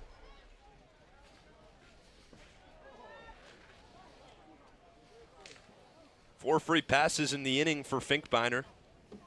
A walk to Kettleson, walk to Thornish, struck out Serna, hit Carr, and then walked Robinson. Now it's Dante Vicini with a 1-1 count. The pitch, swung on and missed. 94 miles per hour. 1-2 again for Finkbeiner. Whitey is pretty good when you look at the stats with bases loaded. They have 15 hits when the bases are juiced. 2 doubles, a home run, and 44 RBI. They know how to work these situations. 1-2 count. Went to the breaker. He missed him. 2 balls and 2 strikes. with the bases loaded. Robinson on first. Thornish on third. Carr on second. The pitch. Blew it by him at 94 miles per hour. Punch out 2 for Finkbeiner. Both of them have been swinging in the top of the 4th. The bases are still loaded for Kevin Takeuchi. Just assume that that ball might be a heater and you want to swing on every opportunity you're given with the bases loaded and only 1 out on the board. Finkbeiner catches him lacking in the upper left of the strike zone. You take full advantage, you get a guy to think it's going to be one of those lower balls that you're tossing, and there you go. A K on the day. First to Kevin Takeuchi, it almost hit him. Backed him off the plate. 1 ball to Kevin. An all-star selection this season for the Red Sox. The other 2 in the lineup, Tommy Gooden and Mateo Cerna. 1-0 pitch is on the corner for strike 1. 2 somewhat opposites over the last week. Red Sox have won 4 of their last 5. Kets have lost 4 of their last 5. 1-1 is high. Finkbeiner is working on his 31st pitch with the bases loaded and 2 down in the top of the 4th. Dangerous hitter at the plate. 2-1. Slices 1 foul. Did Takeuchi. Count evens 2 apiece.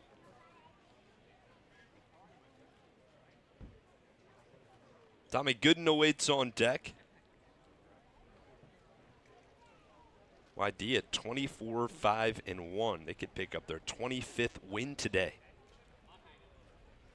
The 2-2 is off the plate. 3 balls, 2 strikes, 2 outs in the top of the 4th. Bases loaded. The runners will get a head start on the pitch from Tyler Finkbeiner.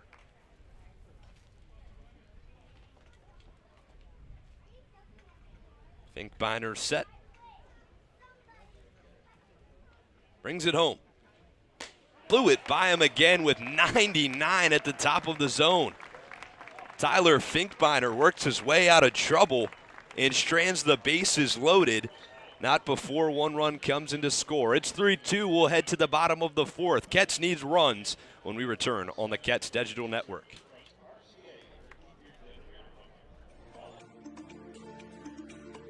Proudly serving Cape Cod, Plymouth, and the South Shore since 1927, Paul J. Cazault & Sons are here to solve your roofing, siding, or gutter needs. They also offer window replacement, rotten trim repair, deck resurfacing, and many other exterior improvements. Get in touch with the experts at Cazault Roofing and Siding by calling 508-428-1177 or head to their website at cazault.com. That's CAZEAULT.com.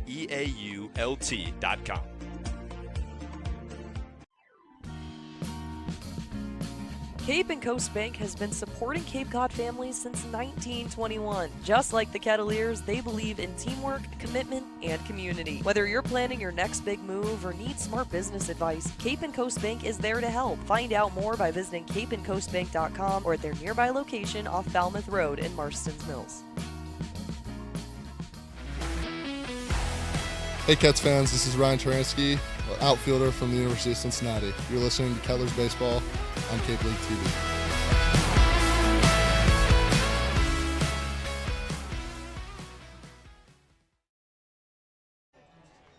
Bottom of the 4th, Tyler Finkbeiner works his way out of some trouble. It's 3-2 the score. It's a Thursday evening, July 23rd. It's a special day for us in our production booth. A very special and happy birthday to our camera operator, Jaden Driscoll. It's a massive help to getting the shots on this broadcast right here. So, Jaden, happy birthday, buddy. Appreciate it. Big 18. 18 candles on that cake. Yeah, baby. He's Happy an adult. birthday. Happy birthday, Jaden. You're him. To the Red Sox side of things, Zach Robinson has entered the ballgame for Connor Hamilton, who gave up 2 runs in 3 innings pitched. The 6'1", 185-pound righty. Yeah, he is out of Maryland, Baltimore County He was really, really good in the spring. A 3.84 ERA. That school is in the American East Conference. A good baseball conference. 77 innings pitched, 88 hits, 48 strikeouts, pitch to contact guy. He's going to fill up the zone and fill up the zone in a major way. 2.4 walks per 9, only 5.5 Ks per 9, and he's making his 4th appearance of the summer. Landon Beaver takes on the outside corner. He homered on the first pitch he saw his last time up. Might be a reason for the move to the bullpen for Scott Pickler. That was off of Connor Hamilton. Now it's Robinson in the game. Robinson so far this season in his 4th game, that first pitch he threw to Beaver would be his 100th of the summer. He's got 3 walks, 5 strikeouts, a 6.75 ERA across 5 1/3 innings pitched. Beaver was on that one at 92 miles per hour. Fouls it off the mid of Cerna. It's 1-2 to the 5-hitter in the Kets lineup. Beaver will be followed by Aguayo and Taransky. Both starters exit the ball game after 3 innings. Beaver fouls one off and stays alive.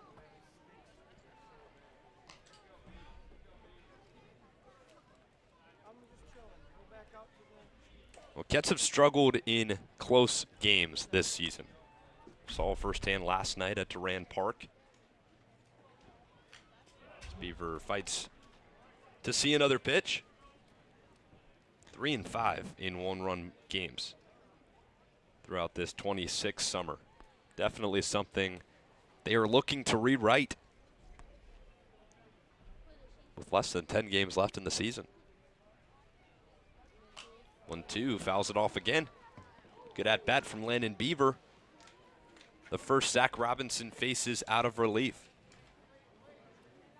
The good news is he's still holding a playoff spot at the current moment. Wareham is tied with Brewster. Need Wareham to lose. Wareham, the Gatemen, they have to lose. Beaver pokes one down the right field line. It's foul again. But at the same time, you got to take care of business if you're the Kets. Snap this 3-game losing streak. Get hot. Get hot at the right time. Seeing the offense start too. It's a sign of potentially good things to come down the stretch. Maybe the pitching staff will follow suit. The 1-2 to Beaver. Blasts one to left center field. Chasing back is Kettleson. It'll fall for a hit. Beaver's looking for second base. The throw will come in quickly. He's upstanding. The second extra base hit of the day for Landon Beaver. It's a double to start off the home half of the 4th. Hey, there you go, back-to-back extra base hits, and that one's not a long ball, but you got to be happy with the play. You fight through 5 foul balls back-to-back-to-back. In that stretch, you finally find the pitch that you like. You don't expand your zone with 2 strikes in the count, and Beavers on second, 2 for 2 on the day. It's his 3rd double of the season. Kets will answer right back offensively to start off the bottom of the 4th. After YD puts on 1 in the top half of the frame. Aguayo due up with the corners in. He's not showing bunt. He takes inside for ball 1. Both Gooden and Takeuchi playing even with the bag at 1st and 3rd respectively.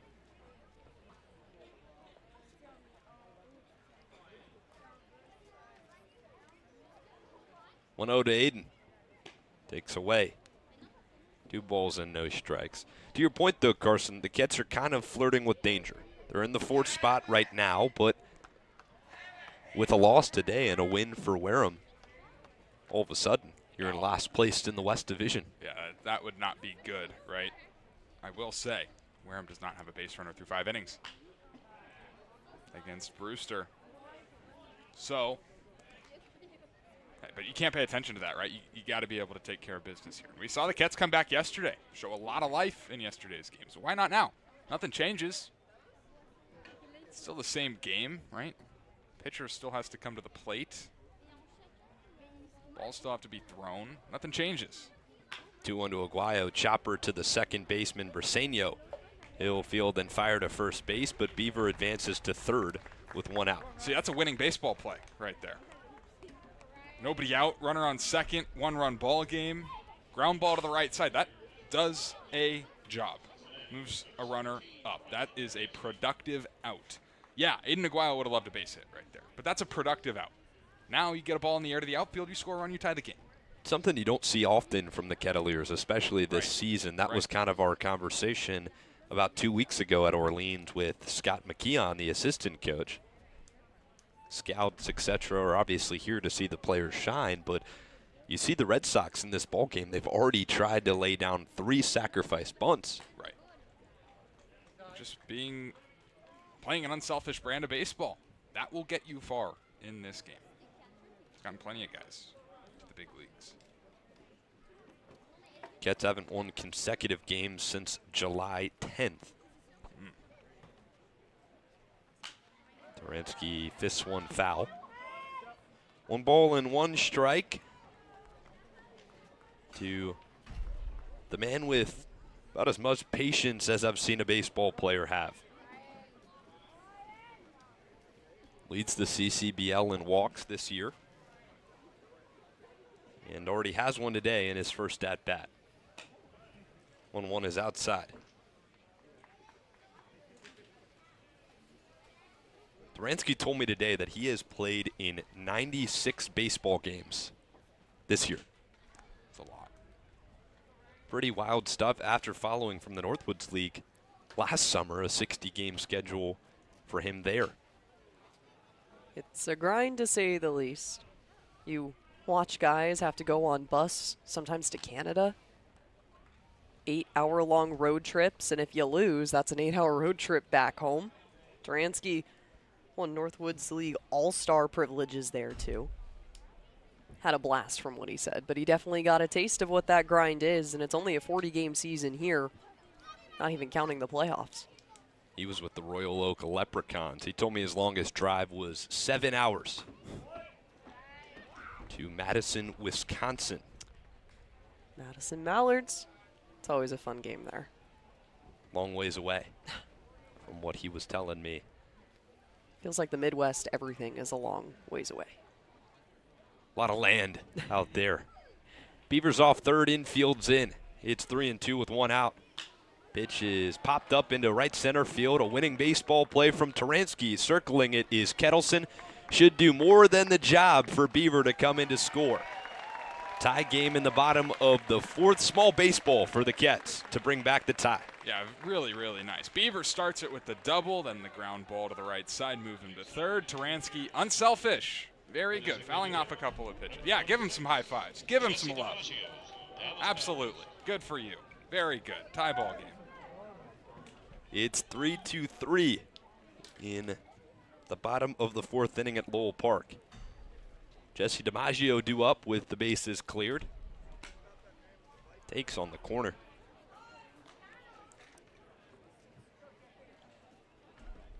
DiMaggio, an all-star his own. Committed to Dallas Baptist this summer from Westmont as he pops this foul. His progression this summer has been impressive to watch. Batted 105 through the first 10 games and is now sitting at 246 with 8 RBIs and a homer. That'll keep creeping up after the double in his first at-bat today. Yeah, good for you, Jesse. 0-2 to him. Froze him on the outside corner, 92 miles per hour. Caught looking is DiMaggio. Robinson gives up a run in his first inning of relief. We're all tied up at Lowell Park, heading to the top of the 5th on the Kettleers Digital Network. Proudly serving Cape Cod, Plymouth, and the South Shore since 1927, Paul J. Cazault & Sons are here to solve your roofing, siding, or gutter needs. They also offer window replacement, rotten trim repair, deck resurfacing, and many other exterior improvements. Get in touch with the experts at Cazault Roofing and Siding by calling 508-428-1177 or head to their website at cazault.com. That's CAZEAULT.com.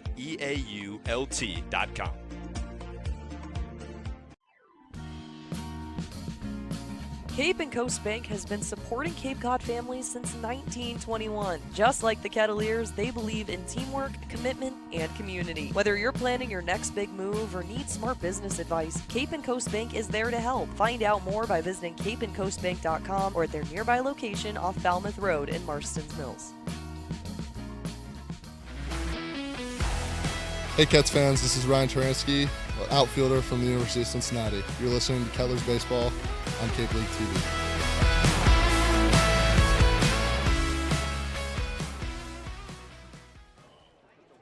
Top of the fifth from Lowell Park. Sun is shining, grass is green. Tyler Finkbauner back out to the mound following an up and down top of the fourth.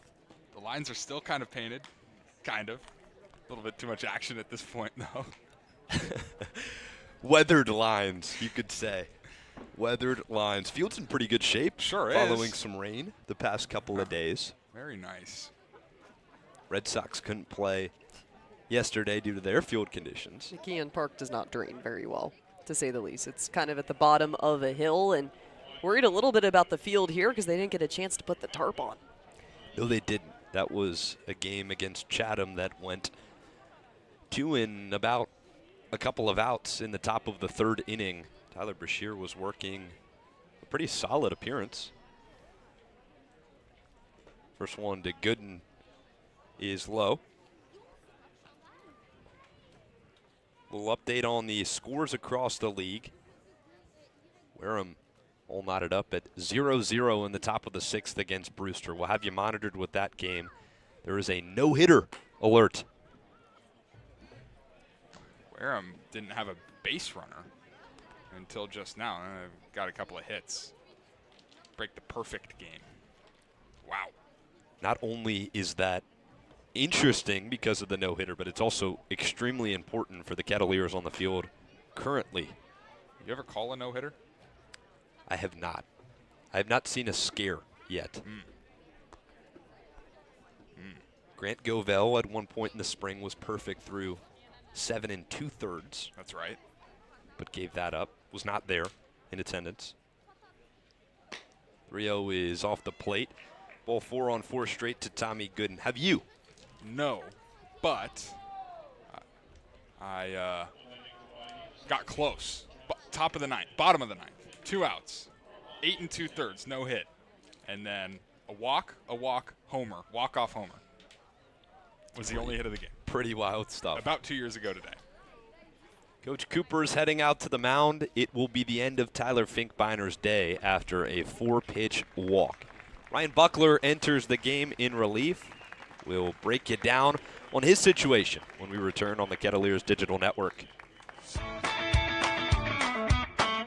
Aubin Equipment has been providing service to commercial landscapers in the Cape Cod area for more than a decade. They're staffed with experts and professionals who provide you with personal service for all your equipment needs. Aubin Equipment is the exclusive sales and service dealer for Walker Mowers on Cape Cod, and we're named the top dealer in Walker Equipment 3 years in a row. Find Aubin Equipment online at aubinequipment.com or stop by Monday through Friday at their location in South Dennis.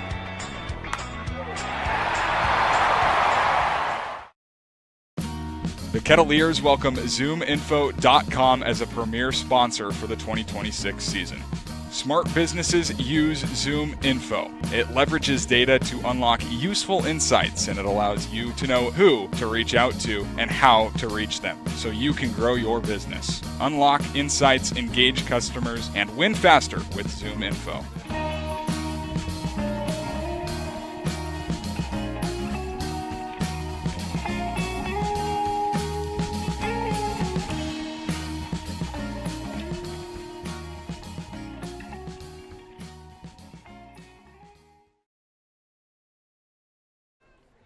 Pitching change to start off the top of the 5th inning.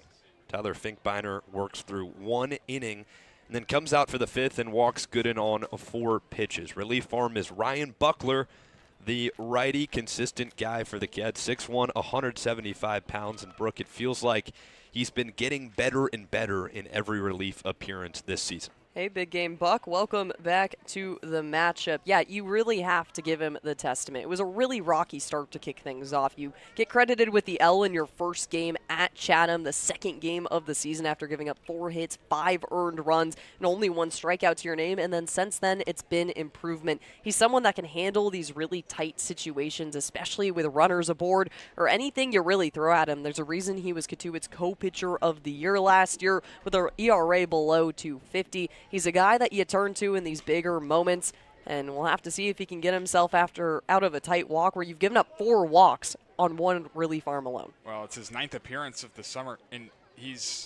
hasn't made a start, right? He's strictly out of relief, but he's got the 3rd most innings on this team. He's pretty much a mid-game starter. He's always given you 2, 3, maybe even 4 innings. No, it might not make sense, but that's the type of pitcher he is. He's going to give you multiple innings, and he did last time he faced YD. Coach Cooper said he is a guy who he can call on in any situation, and he will take the baseball happily. This one might be his highest pressure of the season. 3-3 down the stretch of the CCBL summer. He's got Armando Briseño with the runner on first base. Gooden walked on 4 pitches to the first relief arm, Tyler Finkbeiner. Now it's Buckler. 0-1, good block by Bellin behind the plate. Buckler's the reason that 1-0 Hyannis win was 1-0. You come into a situation where Mercier's given up 5 hits, 3 walks, 3 Ks, and Buckler across 3 1/3 innings pitch only gives up a hit, knocks out 3 guys. Well, even his appearance on the 3rd at Falmouth, a 14-11 loss for the Cats, he was credited with a loss, but he's a guy who consistently produces weak contact just like that. Moran down the line, short hop, what a play. Yeah, I'll hang a star. That's a nice one. That's a real nice play by J.J. Moran, the all-star. High chopper, had to come get it. It was kind of one of those in-betweeners, split-second decision. You don't have time to wait back on it because Briseño runs well, and you get the out at first. Very nicely done. Runner advances to second. Tommy Gooden for Brock Kettleson with 1 out in the top of the 5th inning. Buckler's also not a guy who's going to walk a lot of hitters. He is very consistently in the zone. Thrown 27 1/3 last year, walked 5. This year, 17 1/3, 3 walks. First one to Kettleson. Upstairs, it's a miss from the righty Buckler. Also brought back his curveball, Carson. He did. He was telling us that after that game against Hyannis. Right? And he just, yeah, you know, after that first outing, I figured why not bust it back out. Didn't throw it in the spring at all. Been a good pitch. I like it a lot. Arguably his best pitch as Buckler misses 2 times in a row following the ground out. Kettleson's ahead 2-0. Kind of uses it as his number 1 at times, it almost feels like, as opposed to the fastball. Pitches backwards. He'll go breaking ball, changeup, fastball, breaking ball, fastball. You know, that's how he's going to attack you. 2-0 pops him up. Moran chasing towards the fence by the wall. He's got it. Moran records the first 2 outs of the top of the 5th inning. Bucklers came in and produced a ground out and a pop-up. Very, very nicely done after the leadoff walk by Tyler Finkbeiner. 1 pitch away. Big game Buck. And how about the diversity in the arms? Tyler Finkbeiner comes in and throws 99 miles per hour. Buckler's going to be 88 to 91 with a wipeout breaking ball. Chase Thornish with 2 down. There's that breaking ball. It produces a grounder to Moran. He'll record all 3 outs of the top of the 5th inning. JJ with 2 ground outs and a pop out in foul territory for the 3rd out. Walk doesn't matter in the top of the 5th. Still knotted up at 3 apiece. Home half of the 5th coming up next on the Cats Digital Network. Auburn Equipment has been providing service to commercial landscapers in the Cape Cod area for more than a decade. They're staffed with experts and professionals who provide you with personal service for all your equipment needs. Auburn Equipment is the exclusive sales and service dealer for Walker Mowers on Cape Cod, and we're named the top dealer in Walker Equipment 3 years in a row. Find Auburn Equipment online at auburnequipment.com or stop by Monday through Friday at their location in South Dennis.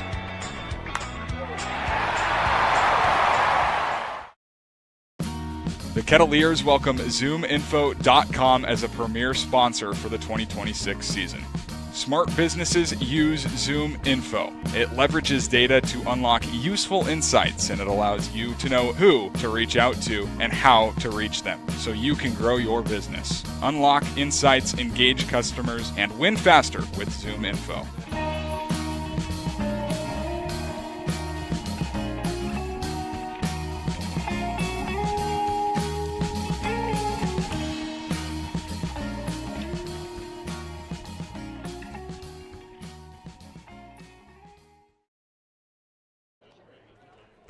The home half of the fifth. It's a 3-3 ball game as Buckler comes in relief and finds 3 outs.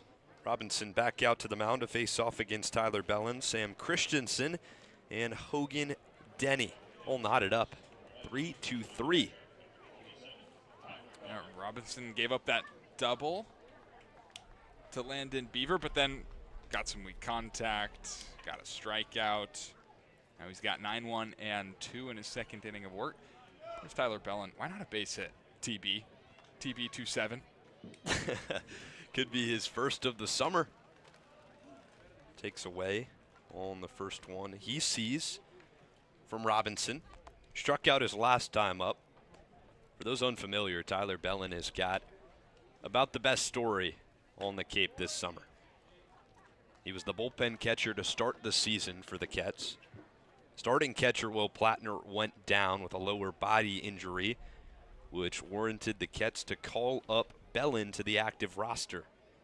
Since then, caught a couple nice games behind the plate, walked a couple of times, scored 2 runs, and he's kept his place held in the Kettleers lineup. It's pretty awesome. Wheaton College kid, 100 career games there. Now getting to live out to childhood memory. 2-1 is swung on and missed. The cherry on top for the story is that he was a local kid from Franklin, Massachusetts. Been coming to Cape games since he was little. There was a photo of him when he was 12 years old with a Kets hat on at Lowell Park with James McCann. 2-2 is strike 3 on the corner. Close pitch for Bellin. He lays off. It's strike 3, the second for Robinson in relief for the first out. Yeah, that's a nice one. Really nice pitch. That sinker ball moving back towards the plate. Catches Bellin looking. It's a good one. Second K. Back-to-back Ks. Back to the top of the lineup for Sam Christensen in his third game with the Kettleers. Missed a homer by about 2 feet last night. 2 RBIs, a triple. Takes in the dirt for ball 1. Guy with a lot of potential. 3-time transfer. Started his collegiate career at South Mountain Community College. A JUCO in Phoenix that's known for pumping out MLB talent as he pumps this one to center field, but it's right at Kettleson for the first out.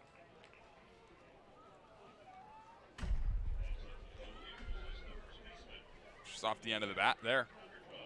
Getting aggressive.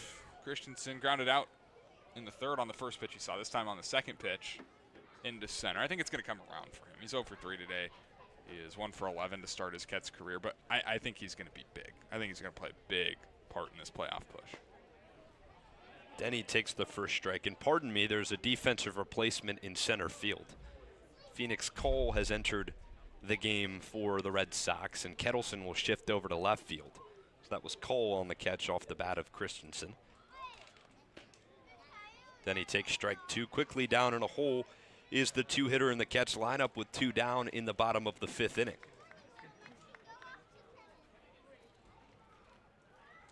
Phoenix had a great game last time these two teams faced off, as the 0-2 is right by the bat of Denny at 95 miles per hour.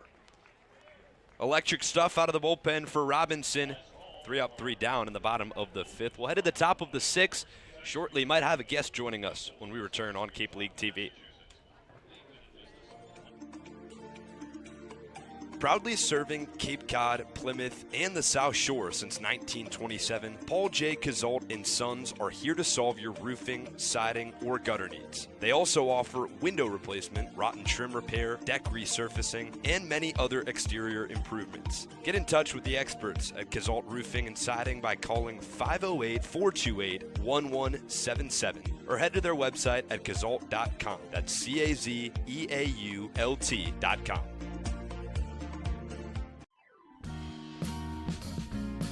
Cape and Coast Bank has been supporting Cape Cod families since 1921. Just like the Kettleers, they believe in teamwork, commitment, and community. Whether you're planning your next big move or need smart business advice, Cape and Coast Bank is there to help. Find out more by visiting capeandcoastbank.com or at their nearby location off Falmouth Road in Marston's Mills.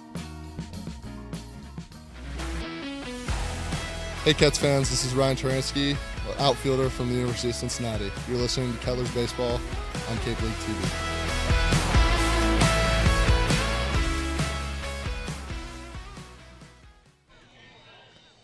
Ryan Buckler climbs out to the mound for the top of the 6th. We're joined by a special guest in the booth with us, Mason Holloway, the relief pitcher. He was out of relief last night. Mason, how you doing? Good. Happy to be here. We appreciate you for being here, first and foremost. Played a big part in last night's game, came out of relief. Out of McKelvey was a little roughed up, and then you went 4 complete innings of one-run baseball. How were you feeling? Second appearance on the Cape?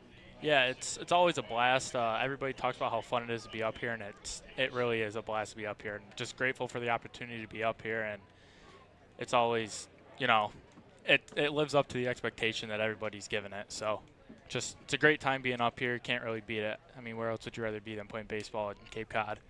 When you were warming up yesterday, did you know that you were going to be asked to eat, 3, potentially 4 innings? Not necessarily, but I told them I'd be good for as many as they needed me to, and just, like I said, just glad for the opportunity to be out there and throw and just make the most of it. It's your second appearance, as you mentioned, kind of a late addition to the roster. How was it getting acclimated to the culture of the Kettleers? It was super easy. The guys are really nice. They really brought me in. The coaching staff is great, so it was a pretty easy transition, but it's a really fun group to be with. What's been your favorite part of Cotuit? I know you haven't been here all that long. Maybe haven't been able to explore that much, but yeah, I would honestly, the baseball, which obviously the bullpen, all those guys are great. It's just been fun to be here. Ryan almost makes the play. Here's a veteran guy on the mound, Ryan Buckler. You got the chance to talk to him, maybe learn. Third summer on the Cape for him. Have you chatted with Buck yet? Yeah, we've talked quite a bit, whether it's about baseball, whether it's about, just shooting the crap, Now, he's a great guy. Everybody seems to like him, so. Well-liked guy for good reason. So at Binghamton this season, you were a starter, kind of transformed mid-season to a starting role, and the first 2 appearances with the Ketts have been out of relief. What's that adjustment been like from school? It's not super different. Well, I was out of the bullpen to start early in the year, so it's kind of just getting back into your habits, your routines, and just honestly just finding a way to make it work no matter when or what. Is there one you like doing more? I like starting a lot more. I kind of like knowing when I'm going to throw, but there are times where coming out of the bullpen is a lot more fun than starting. Yeah, I was going to say, your approach is obviously way different. Take us through, if you will, yesterday you get told you're going to pitch. What's the process like up until you get on the mound and throw the first pitch?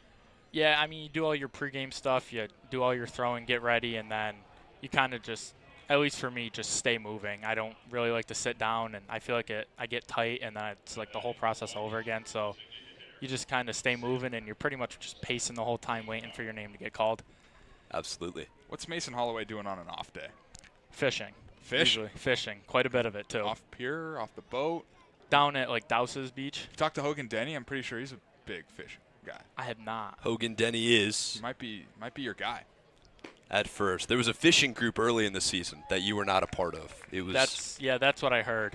three guys who left the roster. One of them returned, Denny, but Dayton Murphy, Take Davis. They would go on nightly fishing trips following games. So, hey, there's an audience for that here, obviously. Oh, for sure. Good spot to be in. What's Binghamton like? What's the campus, the process? I know you said that you had a familiar coach in last night's game. Yeah, Binghamton's great. It's a smaller place. It is cold. It's very cold, but I like it. It's close to home. It's a really good school.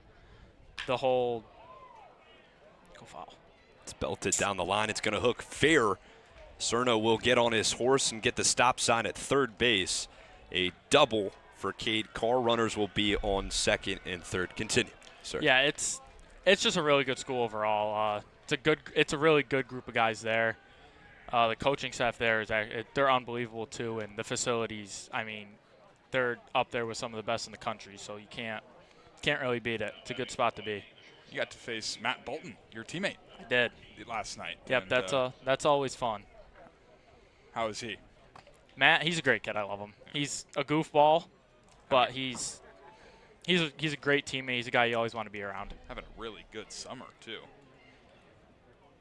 Yeah, it's an all-star. Walk, and you got him to ground out. So you guys had some regional experience this season with Binghamton. Got to play against a couple great teams, Wake Forest being one of them. What was that process like from a collegiate level? Yeah, the regional, that was a blast. That's something you kind of dream about when you're there, and that's like your big goal is to make a regional. It's flared into left center field. One run comes in to score. Taransky cuts it off. And the environment in West Virginia, too, that was one of the... Seemed unreal. That was unbelievable. I mean, after games, you've got thousands of people singing Country Roads, and that's really, like, almost taken over the country at some point. It became a really known thing, and that was really cool to hear in person. And that's just a great time. You know, the experience is great. That team was a wagon. West Virginia. They were. Absolutely. They were. Have you noticed any major differences between the style of play here, whether it's coaching or game-wise? It's a lot more free. There's pressure, obviously, but it's a little more laid back, and everybody's here for the same reason, the same goal. So it's a great environment, and it is really nice that you have to use wood bats here. That's always and that's a nice change from the season, but. So does your approach change at all considering the wood bats? I've heard a couple of guys talk this summer and say that their approach is kind of just to throw it down the middle with the guy with wood bats, because most of the time, I mean, first of all, if you miss, you're missing on either side of the plate, but also the contact is a lot weaker. It is, yeah. It definitely – the approach definitely changes. It is more just pound the zone. You don't really try and nibble as much, but, I mean, if you make a bad pitch, it is still going to go a long ways regardless, but – it's definitely has become just more throw strikes, and let your defense work. You're a pitch to contact guy, especially yesterday, but have you broken a bat, like just fully sawed off? And is it the best feeling ever?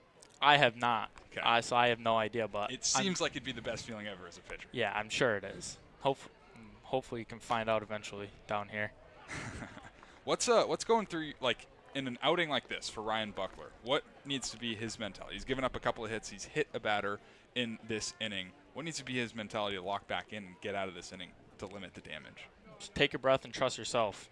You're obviously good enough to be here, so you just go out there and do your thing, and just trust. You just got to go trust yourself and trust your team. So it's a 2-2 count. Runners on second and third for Buckler. Got a good curveball working. What pitch would you go to in this situation? Probably a curveball or slider.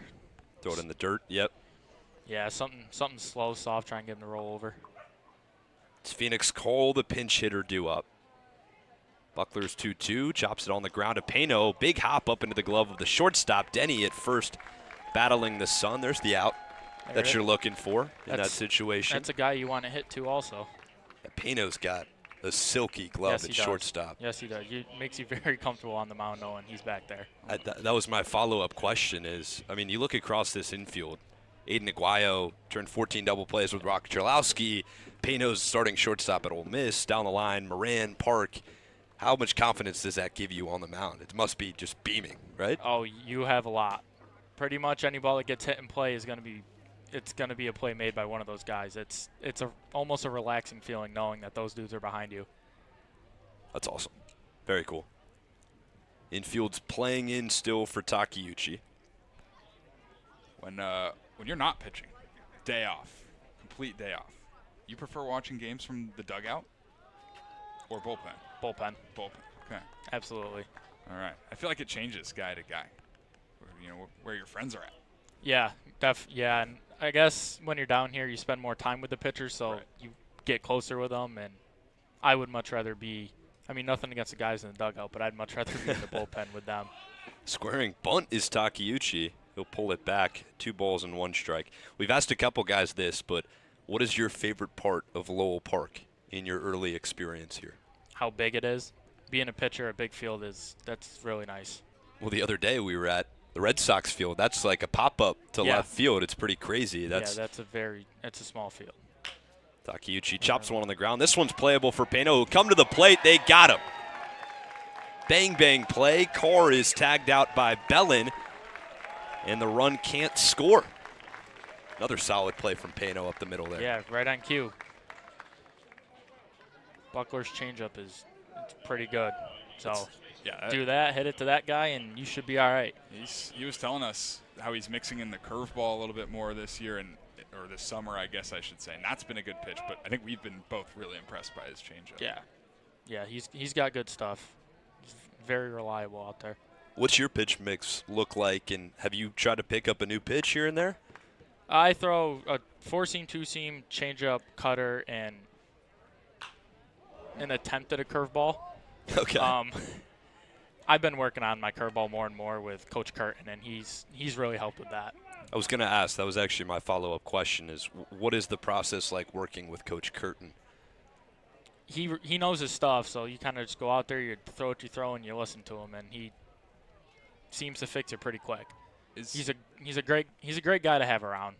Are your guys' bullpens, is it just based all off feel, or is there a TrackMan unit that you guys can throw to?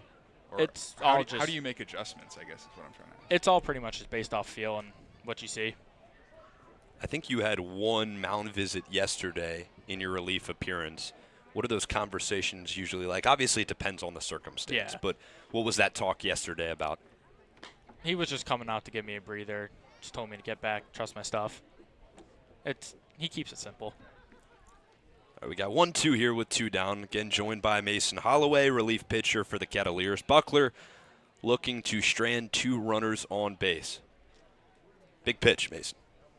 Change it. 1-2. We went to maybe a curveball, looked like? That's what it looked like, yeah. It's 2-2. You get any pressure watching from the dugout? Obviously, it's different. You're not a position player, but from the bullpen, obviously you're rooting. Are you nervous in these situations like this? Oh yeah, you're always rooting for your guys. Whether you're pitching or whether you're not, you're always a little nervous. Buckler might have worked out of the jam.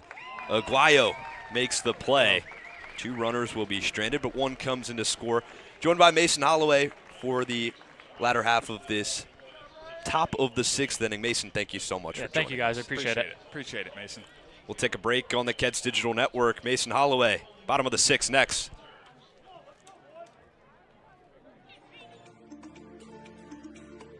Proudly serving Cape Cod, Plymouth, and the South Shore since 1927, Paul J. Cazault & Sons are here to solve your roofing, siding, or gutter needs. They also offer window replacement, rotten trim repair, deck resurfacing, and many other exterior improvements. Get in touch with the experts at Cazault Roofing and Siding by calling 508-428-1177 or head to their website at cazault.com. That's CAZEAULT.com.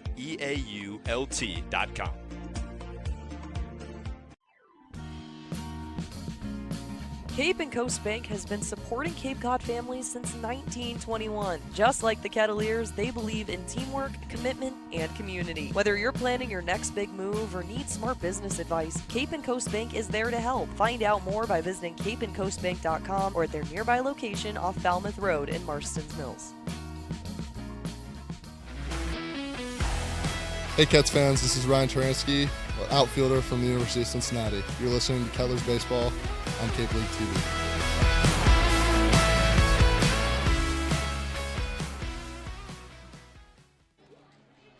Home half of the 6th from Lowell Park, 4-3 the score. Red Sox tack one across in the top of the 6th. Buckler works around some trouble, though. It's the bottom of the 6th, now due up for the Kettleers, looking for some offense. Owen Pano, J.J. Moran, Landon Beaver. We were joined by Mason Holloway in the top of the 6th. Really interesting conversation, Carson. Really good kid. Mason Holloway, you have a new fan. Good conversation. Really good, well-spoken. And he's going to be big, man. That was a big, big, big appearance for him yesterday. Can't say enough good things. So interesting just to get a look behind the scenes at the players, but also get the connection between the players. Like Ryan Buckler's on the mound. He knows exactly the pitch sequence he's going to. It's clear every guy on this roster is interconnected, no matter of when they arrive to the team. Right, and I think that that's in large part due to Coach Cooper, Kevin Curtin, those guys that kind of lead this team, lead the pitching staff. They do a great job of working guys in. And, I mean, we're fortunate enough to have worked with Coach Cooper since December, January, and we've seen how inviting and kind he is. And so it really makes sense that guys are able to feel comfortable early. Pano punches one through the right side. It's a tough play for the second baseman, Bersenio. Not in time. Oh, it is in time. A bang play at the bag. Pano looked like he might have beat it by about a half a step. Instead, it's out one in the bottom of the 6th. Man, that is unfortunate. I don't know. Might have been there. Noah Hubbard's view is better than mine. Well, now the mission for Coach Cooper, past leading this bunch, is to pick up some wins. Get some wins in the win column. As the final stretch of the 26th summer underway currently. A lot of defensive switches for the Red Sox as Moran swings through. A pitch. Armando Bersenio moved to third base. Reed Howard replaces the first baseman Tommy Gooden. And Kevin Takeuchi moves over to first base from third. Ryder Robinson was moved to second base. I'll run you through the infield in a second once we get this all sorted on our end so we can more clearly get you the infield for the Red Sox. Moran in a 1-2 count. Pitch outside. So it's Armando Bersenio at third base. At shortstop, the defensive replacement, Reed Howard. Second base, Ryder Robinson. First base, Kevin Takeuchi. Moving things around, head coach Scott Pickler. Did that just this past week against the Kets. And not afraid to make some changes, right? Tommy Gooden and Dante Vicini both out of the ball game as starters. Moran's got a good at-bat working. Shifting things all over the place. Squaring off against Zach Robinson. Robinson has come in relief and allowed 2 1/3 innings pitched, just 1 hit and 1 run. 2-2. Lines one the other way. It's down for a hit. JJ with the best at-bat of the ball game singles the other way to right with 1 down in the bottom of the 6th. 7 pitches in that at-bat for J.J. Moran, and he's with 2 strikes trying to serve it to the opposite field. Does just that. Screaming line drive. Have a hit, J.J.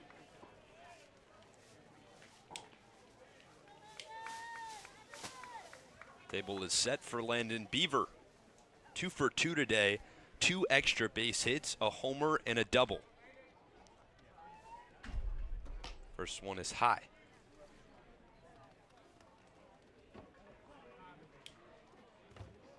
Red Sox relief staff has been the best on the Cape this summer. Now own a 2.35 ERA mark. That would be the best if held by any Cape Cod Baseball League bullpen over the past 3 seasons. Have a hit echoes at Lowell Park. Landon Beaver, a willing participant. 2-0 counts, 1 down in the bottom of the 6th following the J.J. Moran single. Robinson set, the 2-0, Landon takes a breaking ball that backed up over the plate.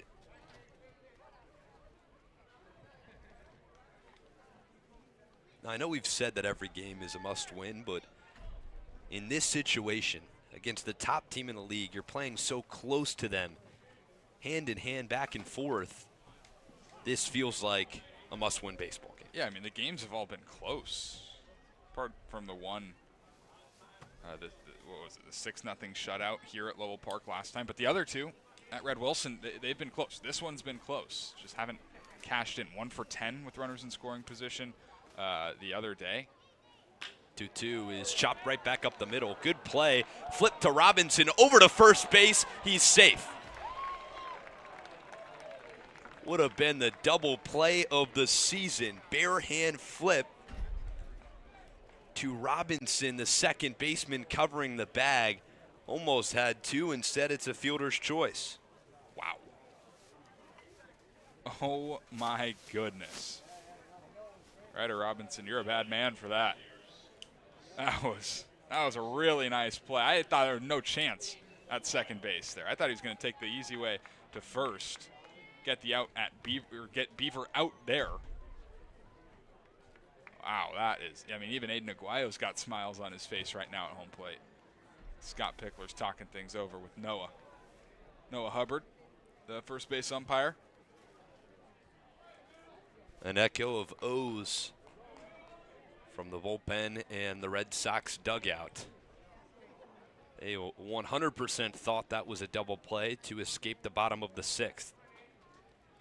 Beaver will find himself on a fielder's choice.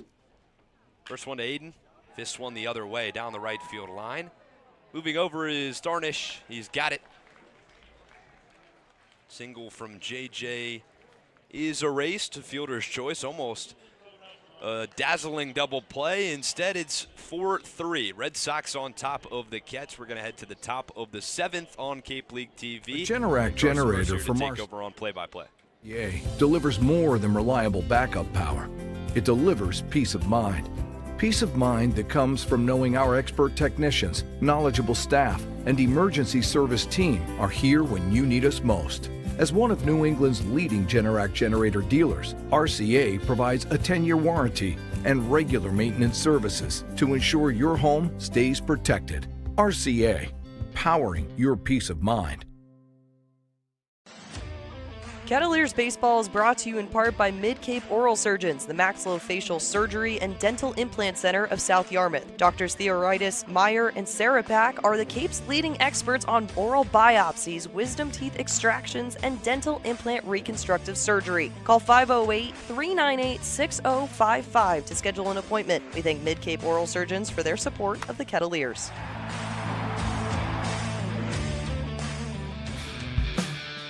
Cats fans, this is Chase Vandermeed, right-handed pitcher from Notre Dame, and we're grateful for all your support this summer. Let's get back to the ballpark on Cape League TV.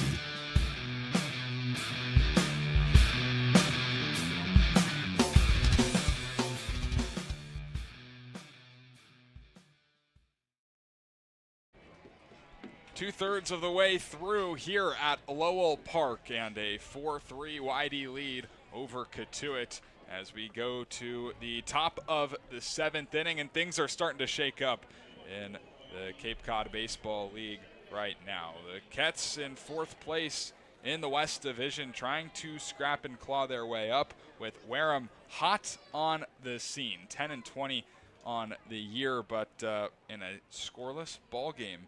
Moving to the 8th inning against Brewster, a really good team in the East, as the first pitch of the top of the 7th is ripped up the middle into center field for a base hit.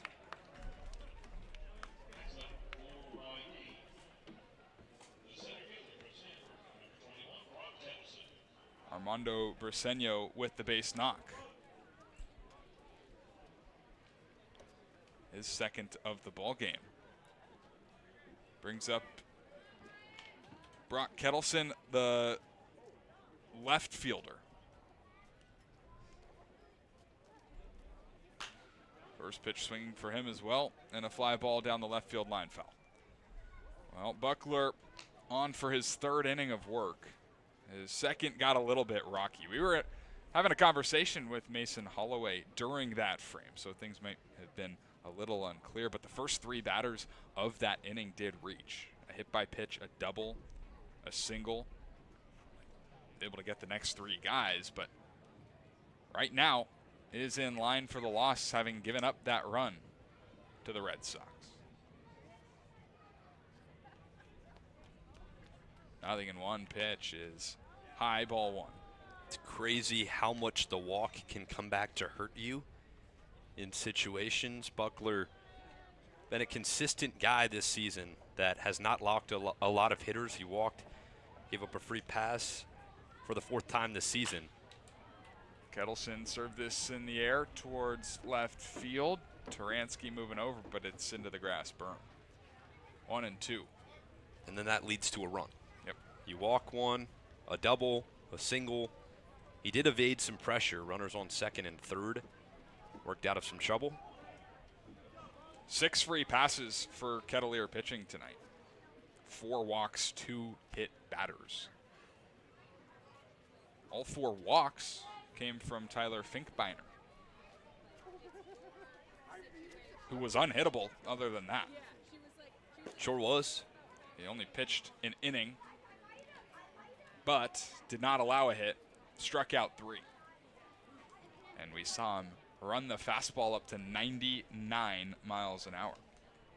I mean, his stuff's electric. Just got to live in the zone a little more. 2-2. Breaking ball spoiled off the bat of Kettleers, who is 0 for 2 with a walk and a run scored.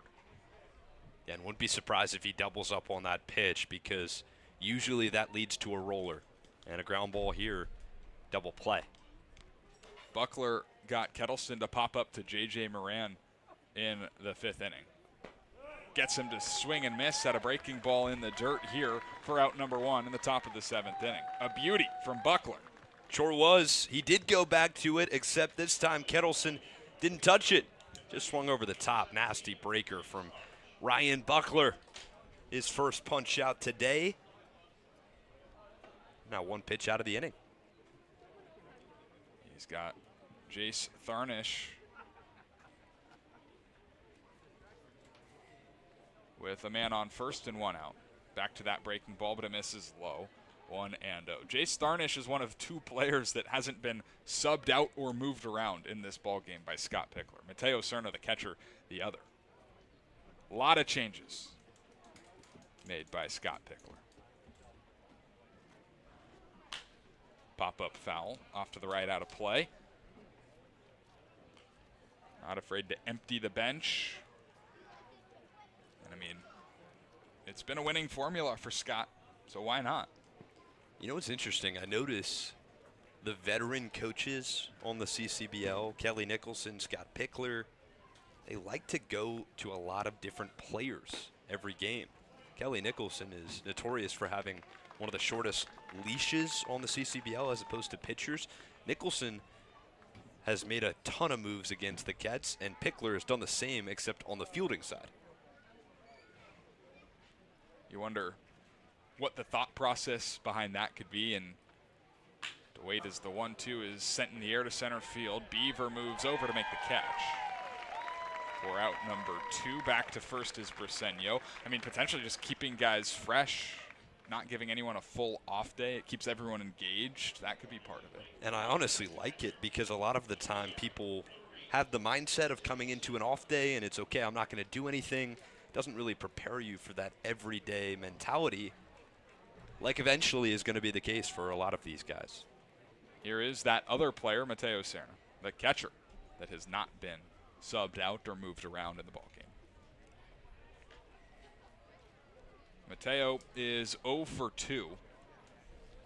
He flew out to right. He struck out. He was hit by Buckler to start the 6th inning, and he came around to score the go-ahead run. Right now, the difference in this ballgame.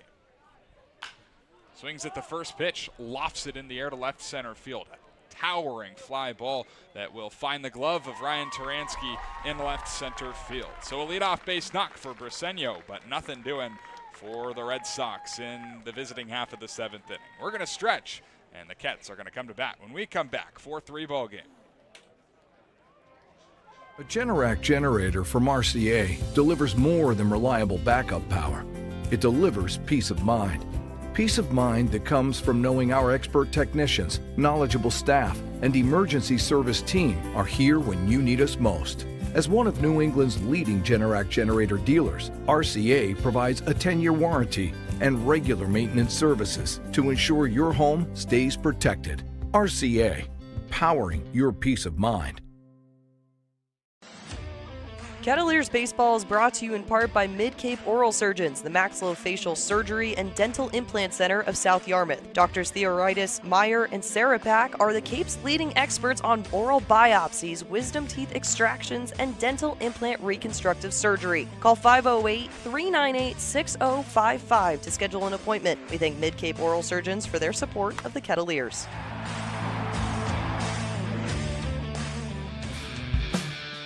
Kets fans, this is Chase Vandermeed, right-handed pitcher from Notre Dame, and we're grateful for all your support this summer. Let's get back to the ballpark on Cape League TV.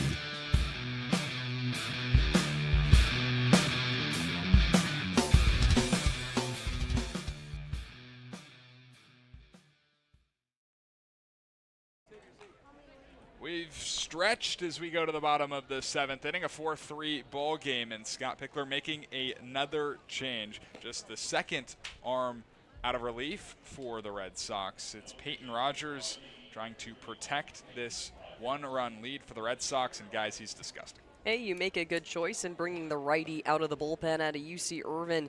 And Yarmouth-Dennis Red Sox have had full advantage when it comes to Peyton Rogers on the mound. A 2-0 record, a 1.31 ERA across 7 games of appearance. He's up there with some Buckler numbers. You have to say 3 saves on the season, too. 20 2/3 innings pitched, 20 hits given up, but only 3 earned runs, 4 walks, and 17 strikeouts. This guy has numbers. He's not with the Anteaters. It's also pretty big. Yeah, he's only playing in his, or pitching in his 8th game, and he's also got the 3rd most innings pitched on this summer for a Red Sox pitcher. Same story with Ryan Buckler, who's currently on the mound for the Kettleers. Peyton Rogers is going to have Ryan Taransky, Jesse DiMaggio, and Tyler Bellin scheduled to bat. A lefty and then 2 righties in the last of the 7th inning. Zach Robinson looked really good. Gave up an inning in his first inning of work, but then locked it down. Ended up going 3, giving up just the 1 run, 2 hits, punched out 3 without walking anybody. Taransky takes a strike. That was 91 on the gun. Taransky tied the game back in the 4th inning with a sacrifice fly. Unselfish baseball, something that we had been looking for from this offense and something that we've started to see more of as the season's progressed.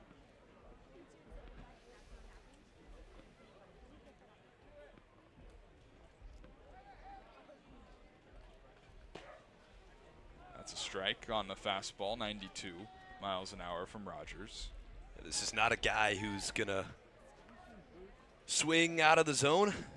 Taransky is very patient, likes to work a lot of pitches, obviously known for his walkability. This is down and in.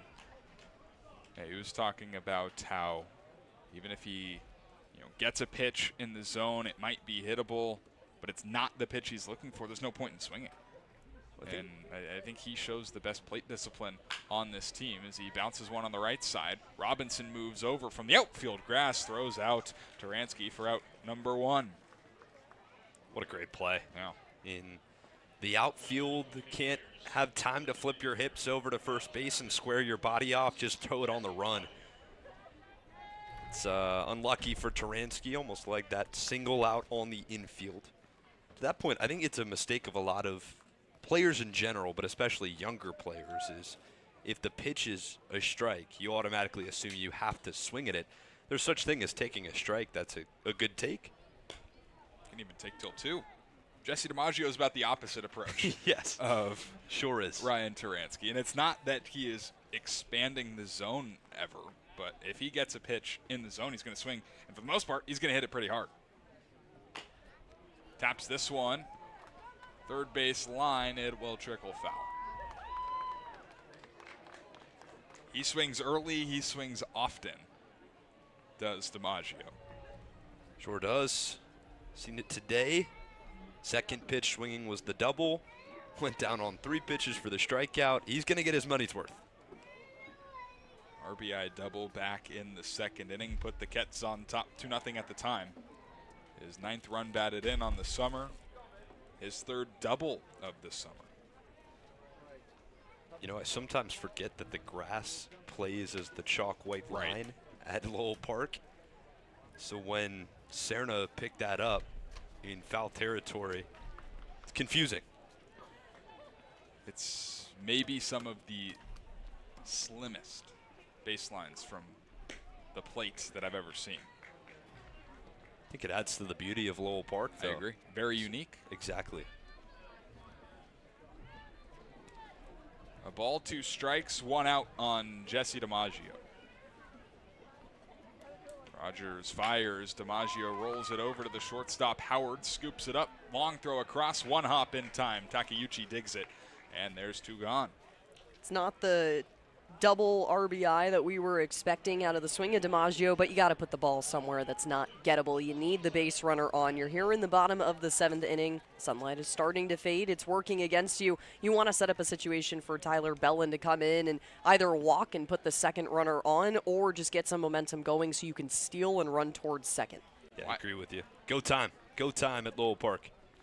Whitey leading 4-3, bottom of the 7th, as Bellin watches a fastball down Broadway for a strike. Tyler Bellin, in his 4th game of the summer, has struck out looking in both of his plate appearances. He is down in the count, 0-2, as the Kets are going to try and go, or try not to go 1-2-3 for the 2nd time today. Last time back in the 5th. Rogers in command, rocks and fires. That's taken, strike 3. Got it on the corner. Peyton Rogers spins a 1-2-3 7th, and he caps it with a K, his 1st inning of relief. After 7, it's the Red Sox 4 and the Kettleers 3 here on the Kettleers Digital Network. Proudly serving Cape Cod, Plymouth, and the South Shore since 1927, Paul J. Cazault & Sons are here to solve your roofing, siding, or gutter needs. They also offer window replacement, rotten trim repair, deck resurfacing, and many other exterior improvements. Get in touch with the experts at Cazault Roofing and Siding by calling 508-428-1177 or head to their website at cazault.com. That's CAZEAULT.com.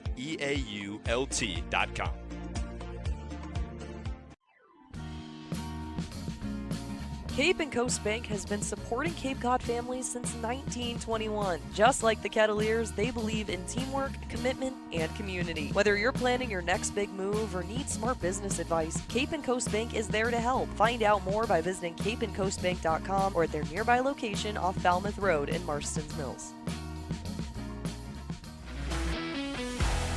Hey Kets fans, this is Ryan Taransky, outfielder from the University of Cincinnati. You're listening to Kettleers Baseball on Cape League TV.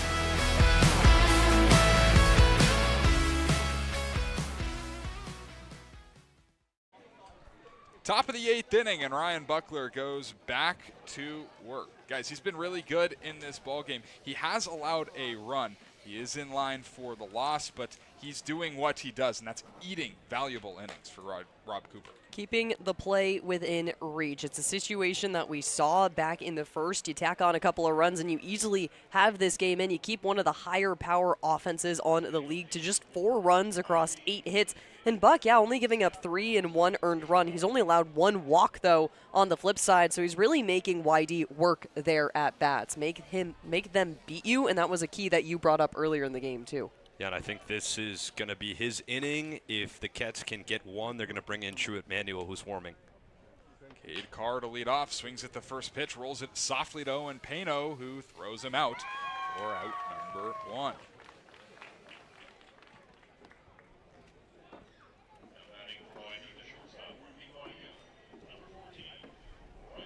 Now back to the top of the lineup for the Red Sox, who lead 4-3 here in the 8th inning.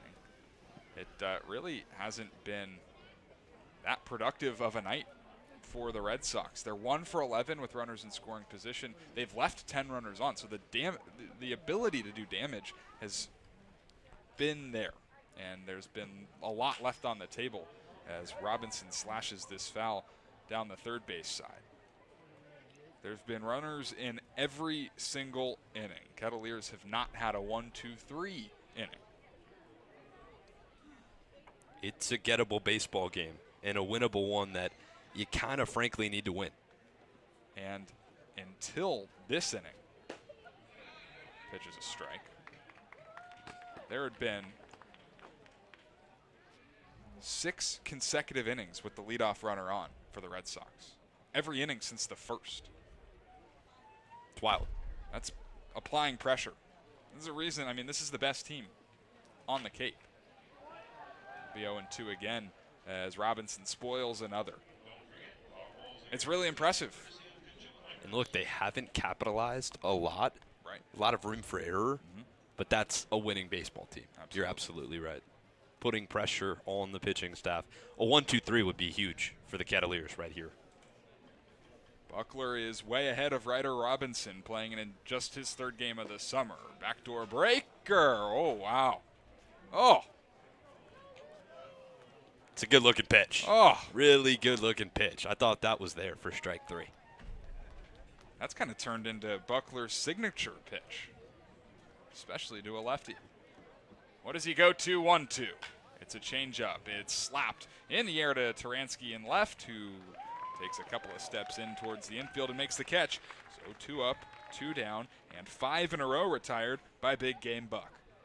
There you go, and it's not the flashy K that you wanted at the end of the day. That pitch bobbling in between the zone, but of course we don't know best since we're not home plate umpire, but Buckler forces the weak contact, fly out towards left field. You got 2 up, 2 down, put it away here and get your bats back to moving.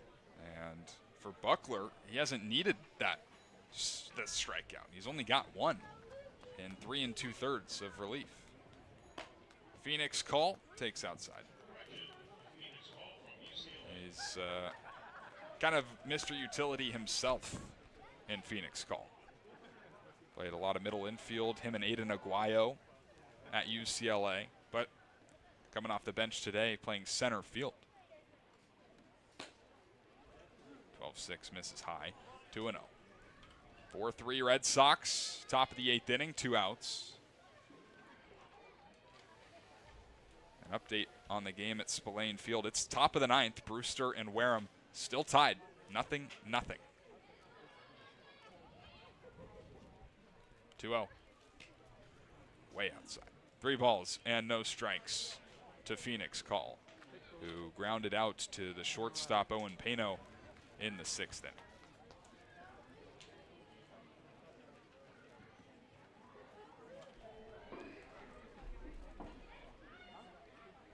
Buckler gets back in the zone with a fastball. That's at 87 miles an hour. 8 hits for YD, 6 hits for Cotuit as the sun has started its descent here in Massachusetts. 3-1. Buckler tries to paint the corner but just misses outside. It's the first walk he has allowed in the ballgame. It's a tough one with 2 down and Phoenix call up, but so what? Still got the chance to work a clean inning. We were talking about how YD is one of the more complete teams on the Cape for a reason. Play the game the right way. Well, they've also got a 97 run differential as this is shot into right field by Kevin Takeuchi. It'll be his second hit of the ball game. Pushes Call up to second. And there's runners on with 2 outs for Reed Howard. The ball just falls into a nice spot between first and second and rolling into the shallow right field. I don't know if you want to pull Sam Christensen up because they've hit that spot. They abuse it probably every other hit that you see on the board. They're now at 9. Kettleers dancing with fire right here, a runner in scoring position for some insurance. It's going to be a tight game, but the right field has been where most of these balls have been dropping. This is Tommy Gooden's spot in the lineup, but it's Reed Howard pinch hitting. We saw him defensively come into the ball game to shortstop an inning or so ago. First pitch from Buckler darts down. It's 1-0. Reed Howard has played 14 games on the summer. He's hitting .286, 775 OPS. He's hit 4 doubles. In 2 years at the collegiate level with Western Kentucky, has been a really good baseball player as well. Trying to give YD some insurance here in the top of the 8th. Buckler trying to get him to chase the curveball, but he doesn't. .294 average, .819 OPS, and 93 career games at Western Kentucky for Reed Howard. 34 walks, 38 strikeouts in his career. He's going to work a good at-bat, and that's what he's done here. As the count has gone to 3-0. Buckler perhaps losing his command a little bit. He's working on pitch 61. He's thrown a lot of pitches today. Just need one more out. Come on, Buck. 3-0, right down Broadway for a strike. Buckler has not thrown more than 54 pitches in an outing this summer before today, so he is stretching past the limit here. 2 on and 2 out.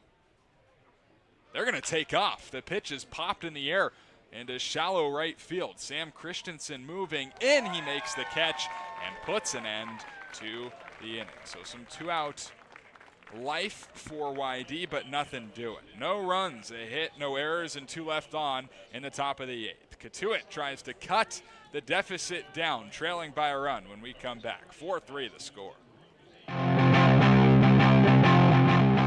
Aubin Equipment has been providing service to commercial landscapers in the Cape Cod area for more than a decade. They're staffed with experts and professionals who will provide you with personal service for all your equipment needs. Aubin Equipment is the exclusive sales and service dealer for Walker mowers on Cape Cod, and we're named the top dealer in Walker equipment 3 years in a row. Find Aubin Equipment online at aubinequipment.com or stop by Monday through Friday at their location in South Dennis.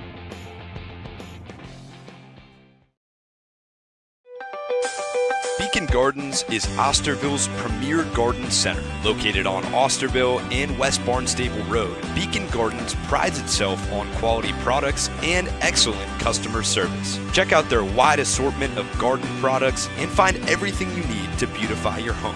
Beacon Gardens, Osterville's premier garden center. Try it, then buy it. Rent a new cat for up to 90 days. Then apply 100% of the rental cost to the purchase and save. The Milton Cat Rent to Purchase offer. Try it, then buy it. Go to miltoncat.com/RPO. Hey Cats fans, this is Noah Coy, shortstop from Notre Dame. You're listening to Kettleers Baseball on Cape League TV.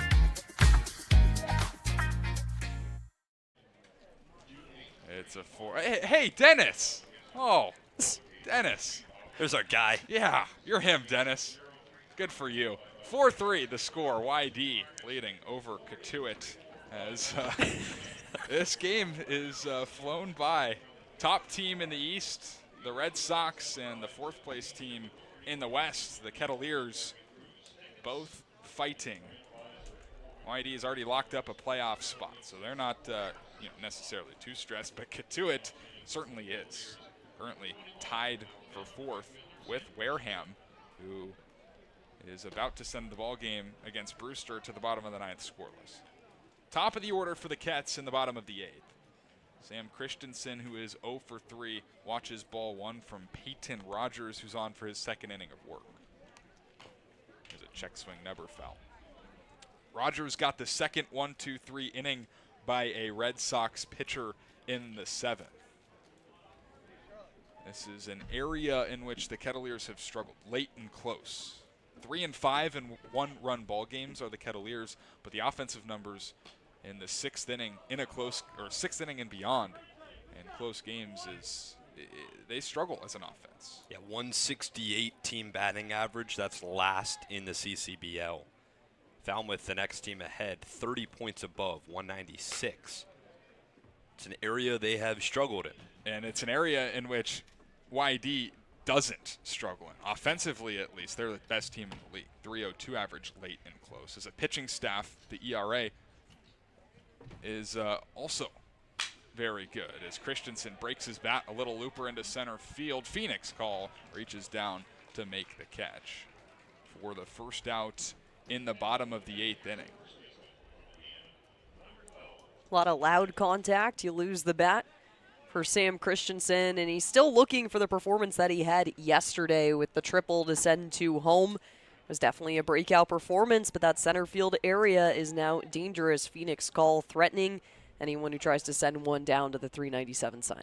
From the eighth inning on, Denny drives this into center right at Phoenix Call. He'll make the catch. But from the eighth inning on, YD is the second best team in the league in terms of ERA. 3.06 ERA, 59 strikeouts in 47 innings pitched. They do a really nice job closing the door, as does Bourne. Bourne, the best team in terms of ERA in the eighth inning or beyond. 6 in a row retired by YD pitching as Owen Pano takes a ball. Pano 0 for 3. He's reached base on a fielder's choice. He's grounded into a double play. Infield shifts all the way to the right side as he swings through a heater. 1-1.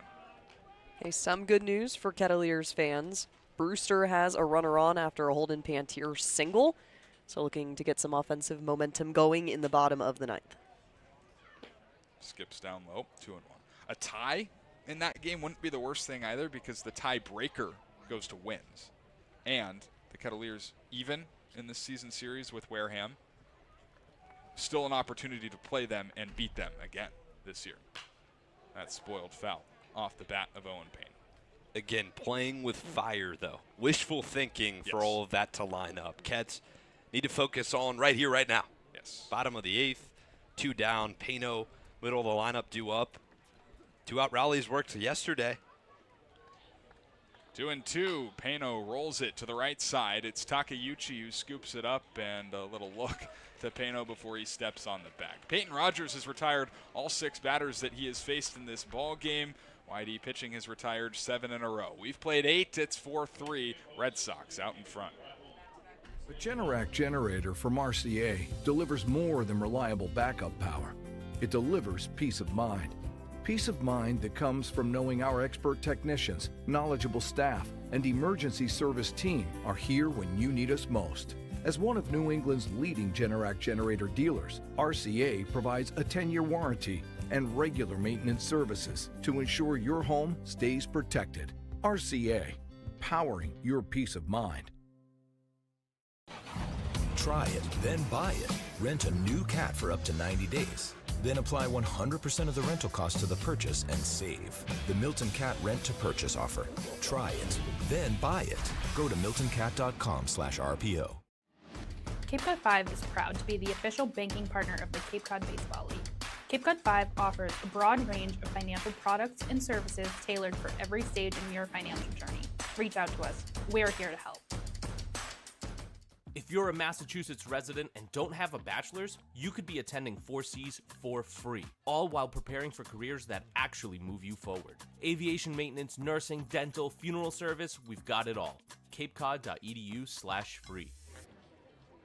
Last chance to add on for the Whitey Red Sox, top team in the East, leading 4-3 over the Cotuit Kettleers, top of the 9th inning, and a new arm for the Kets. It's Aiden Healy on to make his second appearance of the year and second appearance against the Red Sox. Yeah, the last time Aiden Healy, the kid out of Navy, came into the game, it was a tight situation. Dylan Wood had walked a couple of batters, so Healy steps up, gives up an earned run, so Whitey pushing ahead with the 4-0 lead after that. But the bases loaded situation he came into wasn't his fault. You're given a tight situation with the bases juice, you got to go up there. First couple of pitches he tosses, he's a little unsure, getting used to the atmosphere, but after that, only one walk allowed from Healy. Only got an inning to work with, so this will be the first time we see a little bit more of him. He's coming in at the top of the 9th, trying to put away a tight situation. They chose to go with Healy over Truett Manuel, which was an interesting decision. It was, and specifically because Truett Manuel was warming for some time, so it's been a while since we've seen the closer for the Kettleers come into a ball game, and he was warming as well last night. We haven't seen him since the 10th at Orleans. He got the save in that ball game. It is the 23rd. Yeah, pretty crazy stuff. Interesting call. Healy's got great stuff, so you got to trust your guy on the mound. Yes. Might have been a situation where if the Kets got a run in the bottom of the 8th, then you send Truett out for the top of the 9th, but that's kind of wishful thinking, and I think Truett is all too capable of coming out and getting a 6-out save if necessary. So in a 4-3 ball game, Aiden Healy making his first appearance at Lowell Park, just his second on the summer. Going to have Armando Briseño, Brock Kettleston, and Jace Tharnish as Briseño fouls the first pitch off of Bellin behind the plate. Been a hot start to the summer for Armando Briseño. Came in 4 for 10. He's 2 for 4 today. All 6 of his hits have been singles, but base hits regardless. Take it. Aiden Healy trying to do something that no other Kettleers pitcher has done in this ballgame.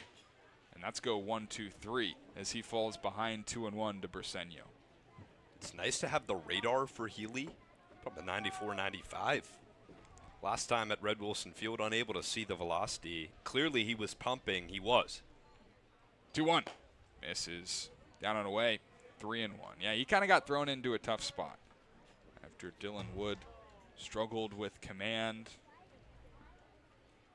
Aiden Healy came in trying to put out the fire. Also struggled with command a little bit, but only gave up a run. One walk. Gave up a hit. Stuff is really, really good for Aiden Healy.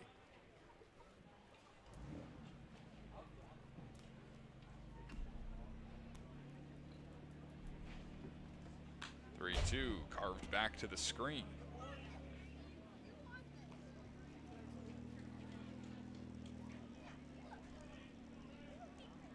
Healy has pitched at Navy in his collegiate career, just 12 2/3 innings pitched.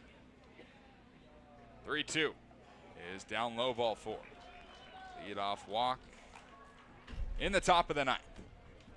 So last thing you can do in this situation, 1-run baseball game, down to the wire, is give up multiple free passes. The walk's one thing. Now you got a pinch hitter. Got to go after this guy. It's Lucas Franco out of TCU, who started a couple of days ago against the Kettleers. Takes high.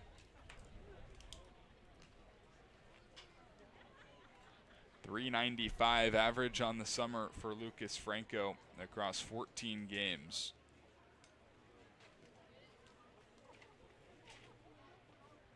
Not a bad weapon to have on the bench in a late and close ball game if you're Scott Pickler. I think that's what Scott Pickler's thinking. He's also got 1 homer, 10 RBIs, 2 doubles. Franco can put one in the gap or over the wall. Brand new 9th. That did not miss by much, but it did dart away, and it's 2-0. Franco is taking over for Brooke Killgore, who was 0 for 3 with a walk and a run scored.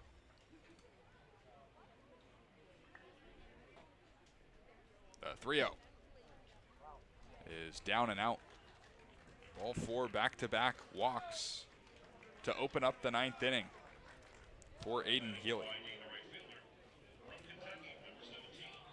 It's kind of how it started to move against the Bourne Braves. You allow the free passes to really set up Rustin Rigdon and Luke Costello in the night before, and you just allow a couple guys to get moving on. Mistakes here are going to cost you. There's Jay Tharnish with 2 on and nobody out in the top of the 9th. He squares to bunt, and the pitch misses. It's 1-0. My goodness. We have not seen this team shy away from a bunt. No. I think either way, Tharnish is going to lay this down. First baseman starting to creep in. Hogan Denny, the pitch is a strike. Healy has thrown 13 pitches, 4 of them have been strikes. Maybe just showing that. Try and keep him off his game. Here he's going to swing away. Foul it back, it's 1-2. Infield's going to loosen up now. Ground ball would be great in this situation.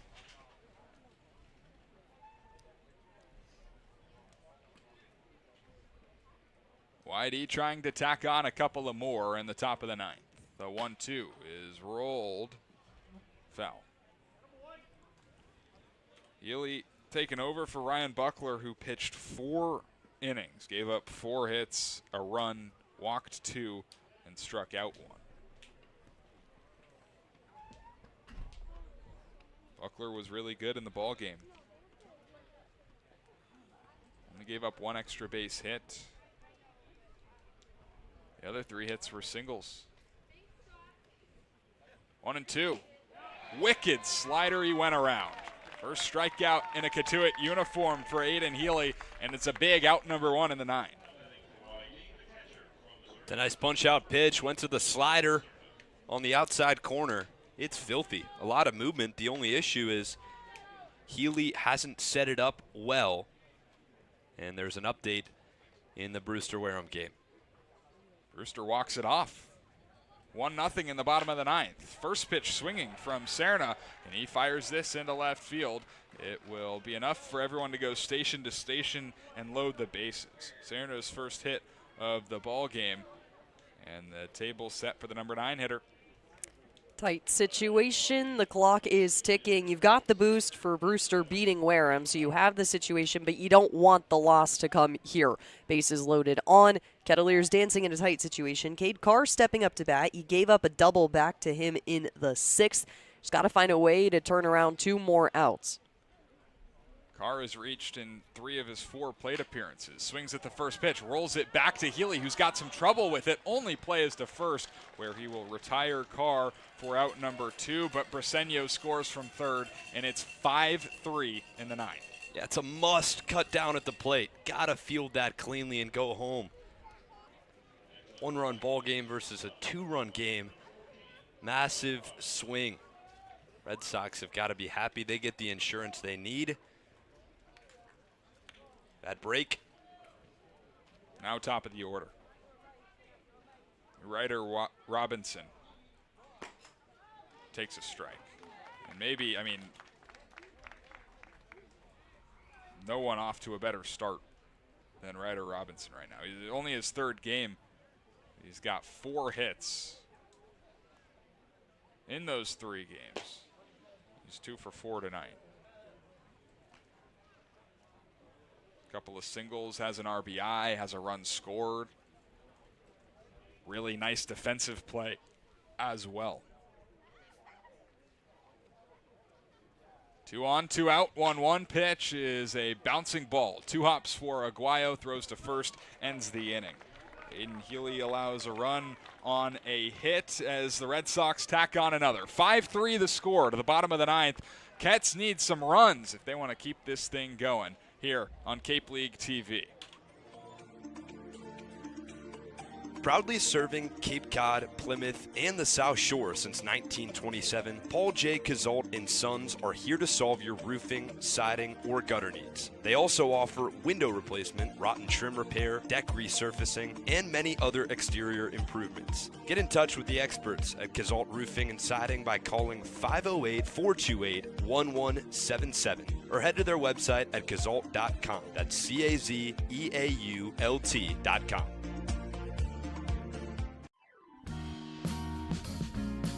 Cape and Coast Bank has been supporting Cape Cod families since 1921. Just like the Kettleers, they believe in teamwork, commitment, and community. Whether you're planning your next big move or need smart business advice, Cape and Coast Bank is there to help. Find out more by visiting capeandcoastbank.com or at their nearby location off Falmouth Road in Marston's Mills. Hey Cats fans, this is Ryan Taransky, outfielder from the University of Cincinnati. You're listening to Kettleers Baseball on Cape League TV.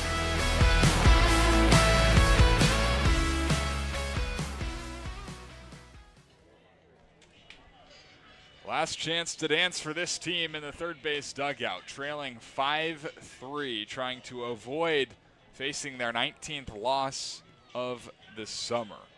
Cotuit Kettleers come to bat with J.J. Moran, Landon Beaver, and Aiden Aguayo. It's 4, 5, and 6 for the Cats in the bottom of the 9th inning. Trying to do something special against the best team on Cape Cod.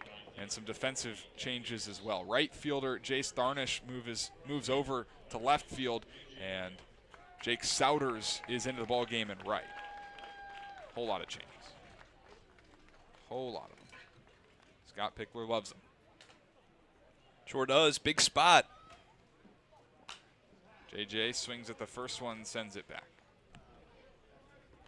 Put your best defensive guys in for the bottom of the 9th. Cats need base runners and runs. 6 hits for the Cats tonight, one of which belonged to J.J. Moran. Broken bat, full snappage on the foul ball. Nothing at 2. Wow, piece of that bat exploded all the way past the third base bag.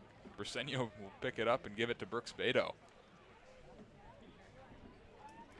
Man. Now JJ is going to take Jesse's bat.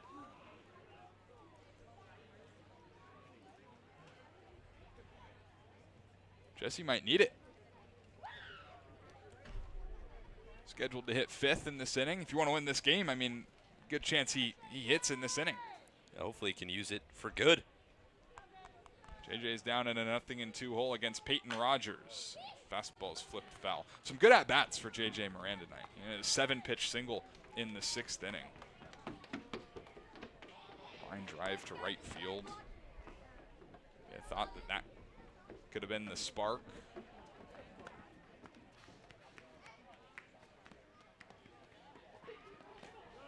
That is in the dirt. Diving attempt by Serna. And it's 1-2. Could use another long at-bat right now. Right here, right now. Peyton Rogers has gone 6 up, 6 down out of relief. And there have been 7 in a row retired by YD pitching. You can easily see why Rogers is so good. I mean, that sweeper sweeps. Yeah, filthy. Falls off the plate. JJ, it seems to be picking it up well. See if Rogers goes back to it in a 2-2 count. Pitch on the way. Fastball taken, strike 3. Out number 1 in the 9th, 8 in a row retired.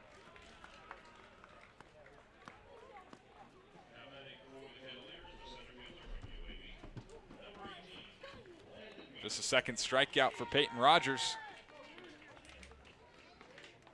Cats are down to their final 2 outs. Here's Landon Beaver, who, to his credit, has had a really good day. 2 for 3. He takes strike 1 with a homer and a double. The homer started the 2-run second inning. The Ketts, which at the time, it led 2-0. Went around, says Jeff Mertzel. It's 0-2. Beaver can't believe it. Dugout can't believe it.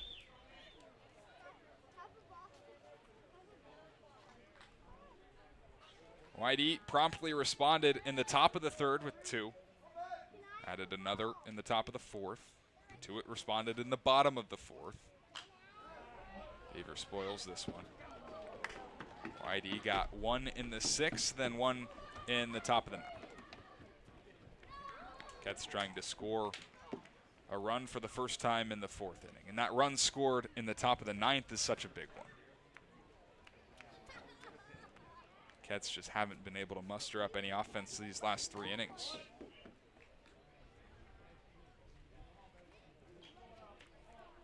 It's not the 1 for 10 runner in scoring position number we saw last time, but they're 0 for 3 on the day.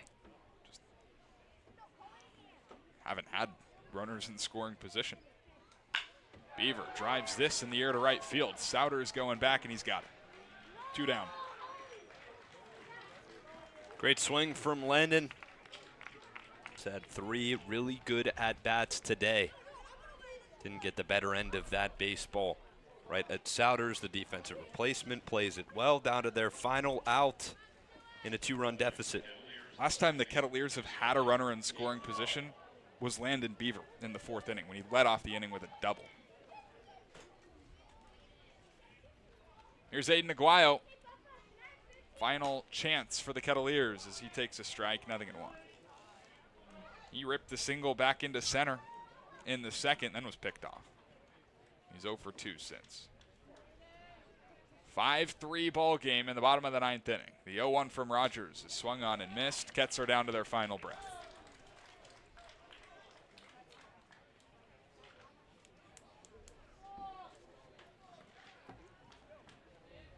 Kettleers fighting for their playoff life. The 0-2 is low. Rogers trying to retire the final 10 batters of this ball game. He himself has retired 8 in a row. Has not allowed a base runner. The 1-2. Ripped down the left field line. That's fair and into the corner. Aguayo's taken the turnaround first. He's headed for second. Darnish takes his time getting it in. It's a 2-out double for Aiden Aguayo, his 3rd of the summer, and the Ketts have the tying run at the plate in the 9th. Put it somewhere where they're not. Aiden Aguayo breaks the streak of the past 3 innings. Every at-bat a Kettleer has had 2 strikes when it's come to the arm of Rogers. He breaks the cycle, puts it down straight down the left field line. It's a great spot because your left fielder, Jace Darnish, wasn't anywhere near it, and it's a hard hit ball. The double gets yourself set up, and Ryan Taransky would be your tying run here. Taransky has come up big in this ball game. Tied the game in the 4th inning with a sacrifice fly. He's also walked and scored a run. Responsible for 2 of the 3 Ketts runs.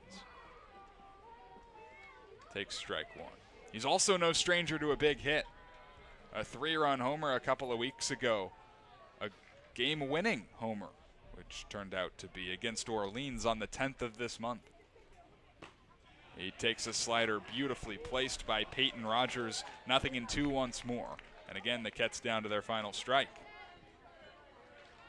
Aguayo, the base runner, on second base. Ketts with a runner in scoring position for the first time since the 4th inning.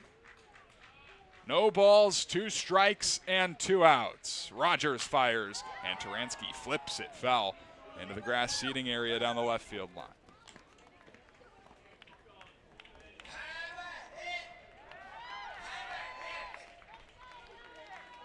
Peyton Rogers is working on pitch number 42 in 3 innings of work, trying to go for the 3-out save.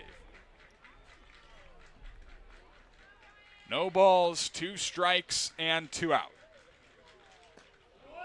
That just misses. A great take by Taransky. Rogers trying that outside corner yet again.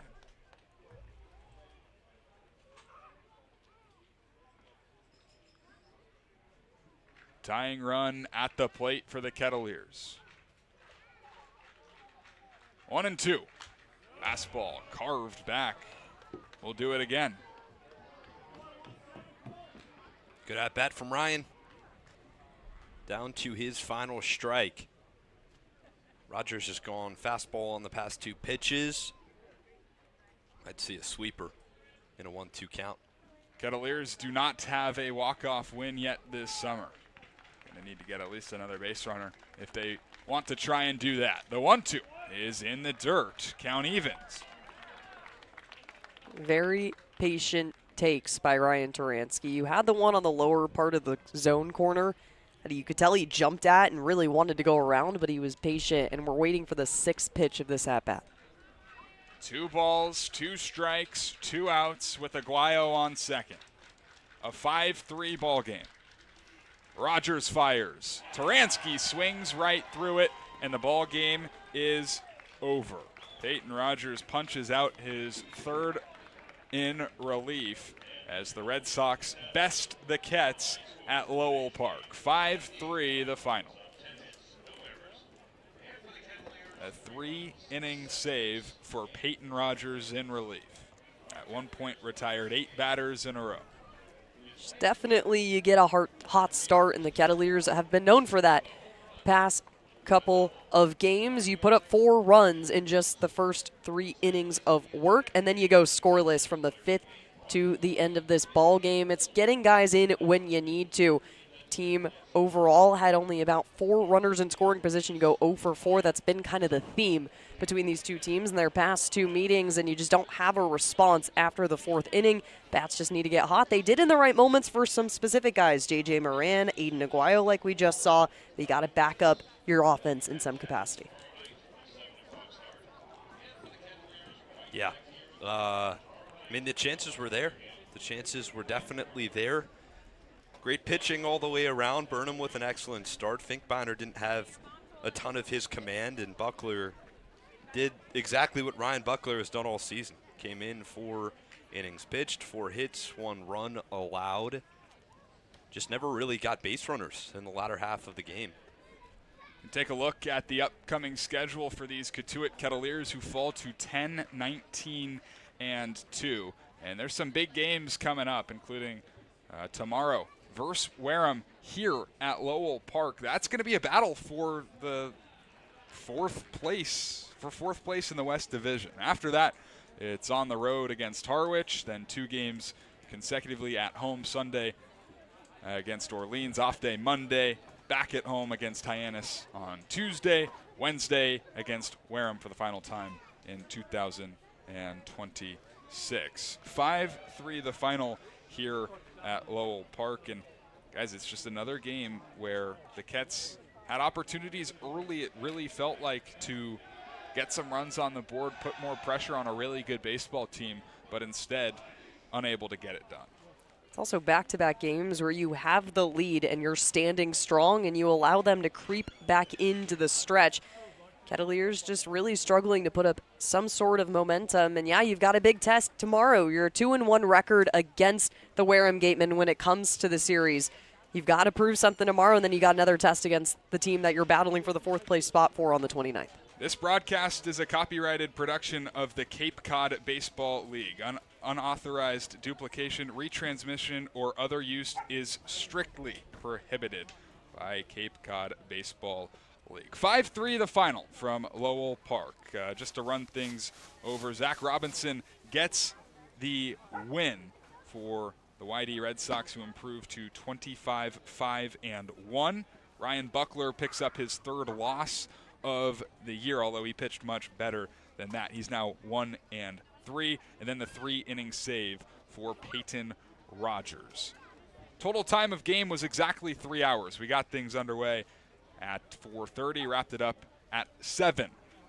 Some thank yous in order to everyone that tuned in to any point of this broadcast. We do appreciate it. To our production team, Joe Pratt, production director, looking him right in the eyes. Joe, you're him. Emily Suki, Adriana Leone, our producers, and Jaden Driscoll on camera. Partners in crime, Liam, Ervin, and Brooke Killgore. My name's Carson Mercier saying goodnight. We'll see you tomorrow as the Kets take on Wareham here on Cape League TV.